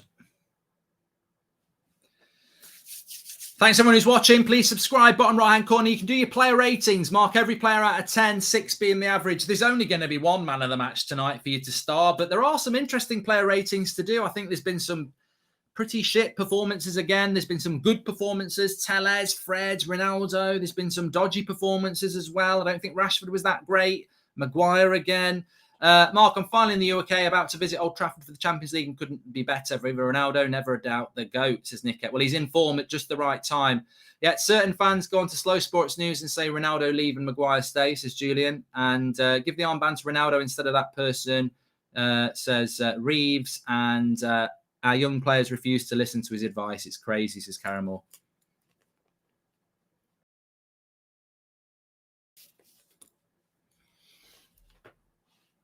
What do we got? 5 minutes to go. What do we got? What do we got? What do we got? Well, they're making 2 subs here. Harry Winks and Bergwijn. Do Spurs deserve anything out of it? I saw somebody say in the chat. Well, no.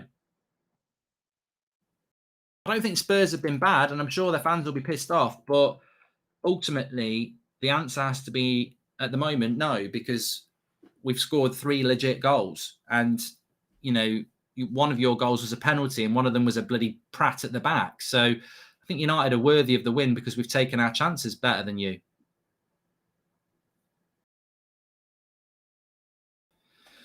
But I think Spurs have been okay. I can be empathetic to the fact when we're beating you.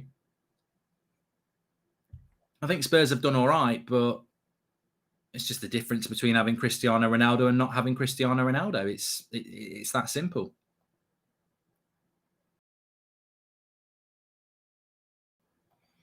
And the time moves lovely now towards the 90th minute, 87 minutes. Time is running out here.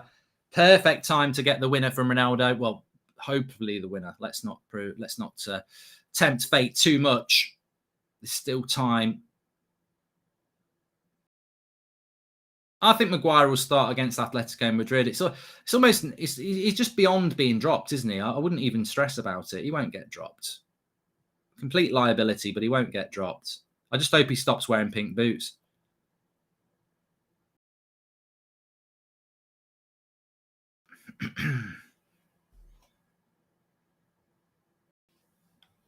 Just see this game out now. That's why you don't sub Ronaldo, says Cormac. No, very true. Very true.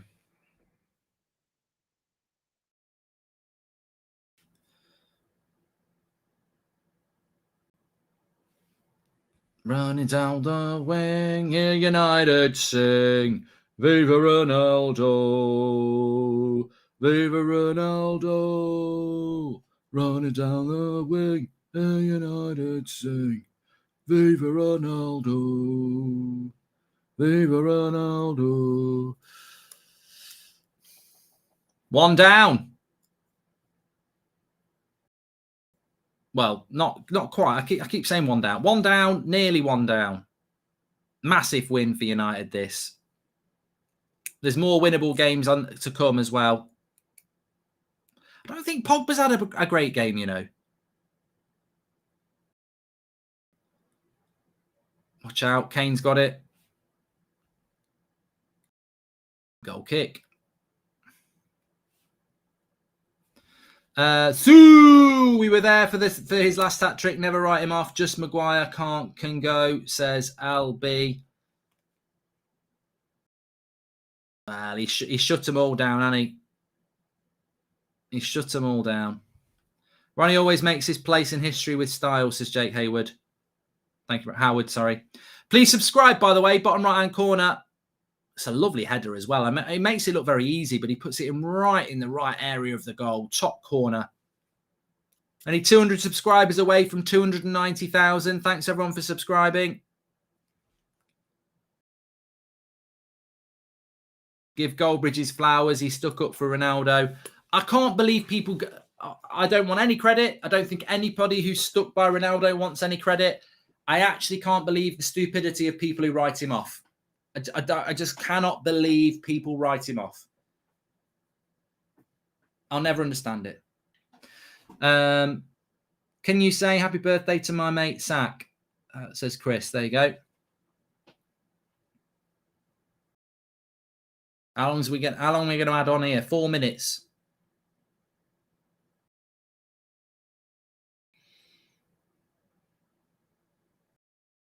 Just need to be a little bit careful here. Get people behind the ball.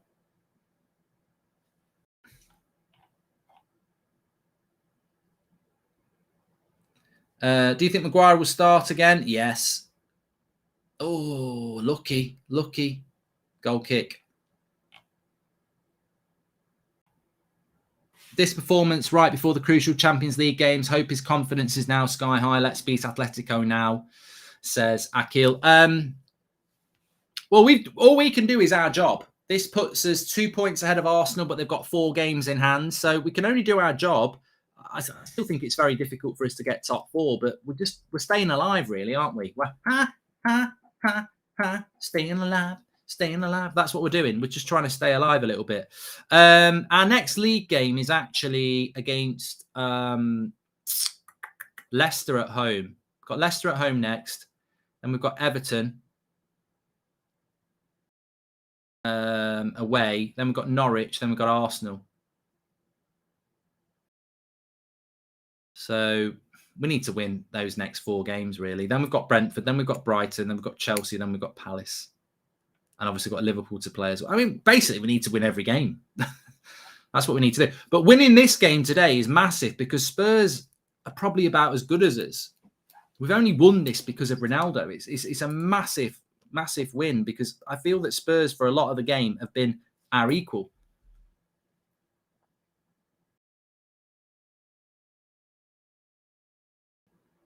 Two minutes to go.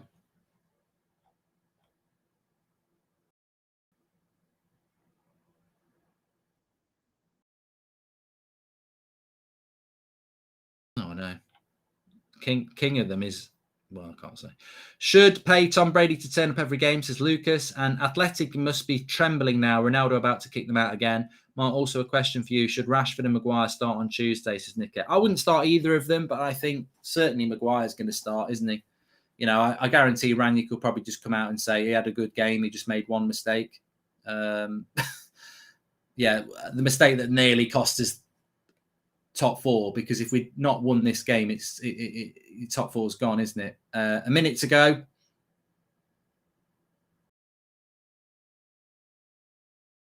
Lovely kick out by De Gea into the feet of Sancho. Fred, here we go. We might get a third here. Cavani. Oh, Cavani's fuming. He thought he's played Sancho in there. I don't know why Sancho didn't get it. A minute to go. Remember, you can do your player ratings. Mark every player out of 10, 6 being the average, through the link in the video description. I'll be live on the match reaction going through all the individual performances afterwards and thoughts on the game. Ronaldo showing world not to forget him after Benzema and Lewandowski scoring hat-tricks as well, says Pritesh. It's been a week of hat-trick goats. It has. 30 seconds to go.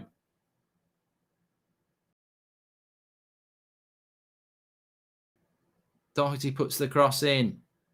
Varane heads it away. That should be it now. Run for the corner, Sancho. Go for the corner. Don't win the game. Just go for the corner.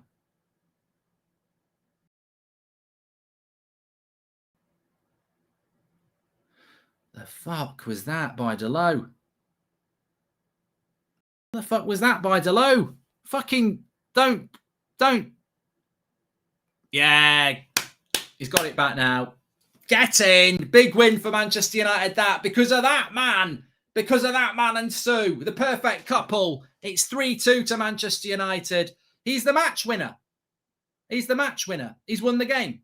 It's as simple as that. It's the Cristiano Ronaldo show. If it wasn't for him, we don't win that game. And he knows it. And he walks off and he knows it. I'm going to go and have my ice bath because he knows he is the GOAT. He is the game winner today.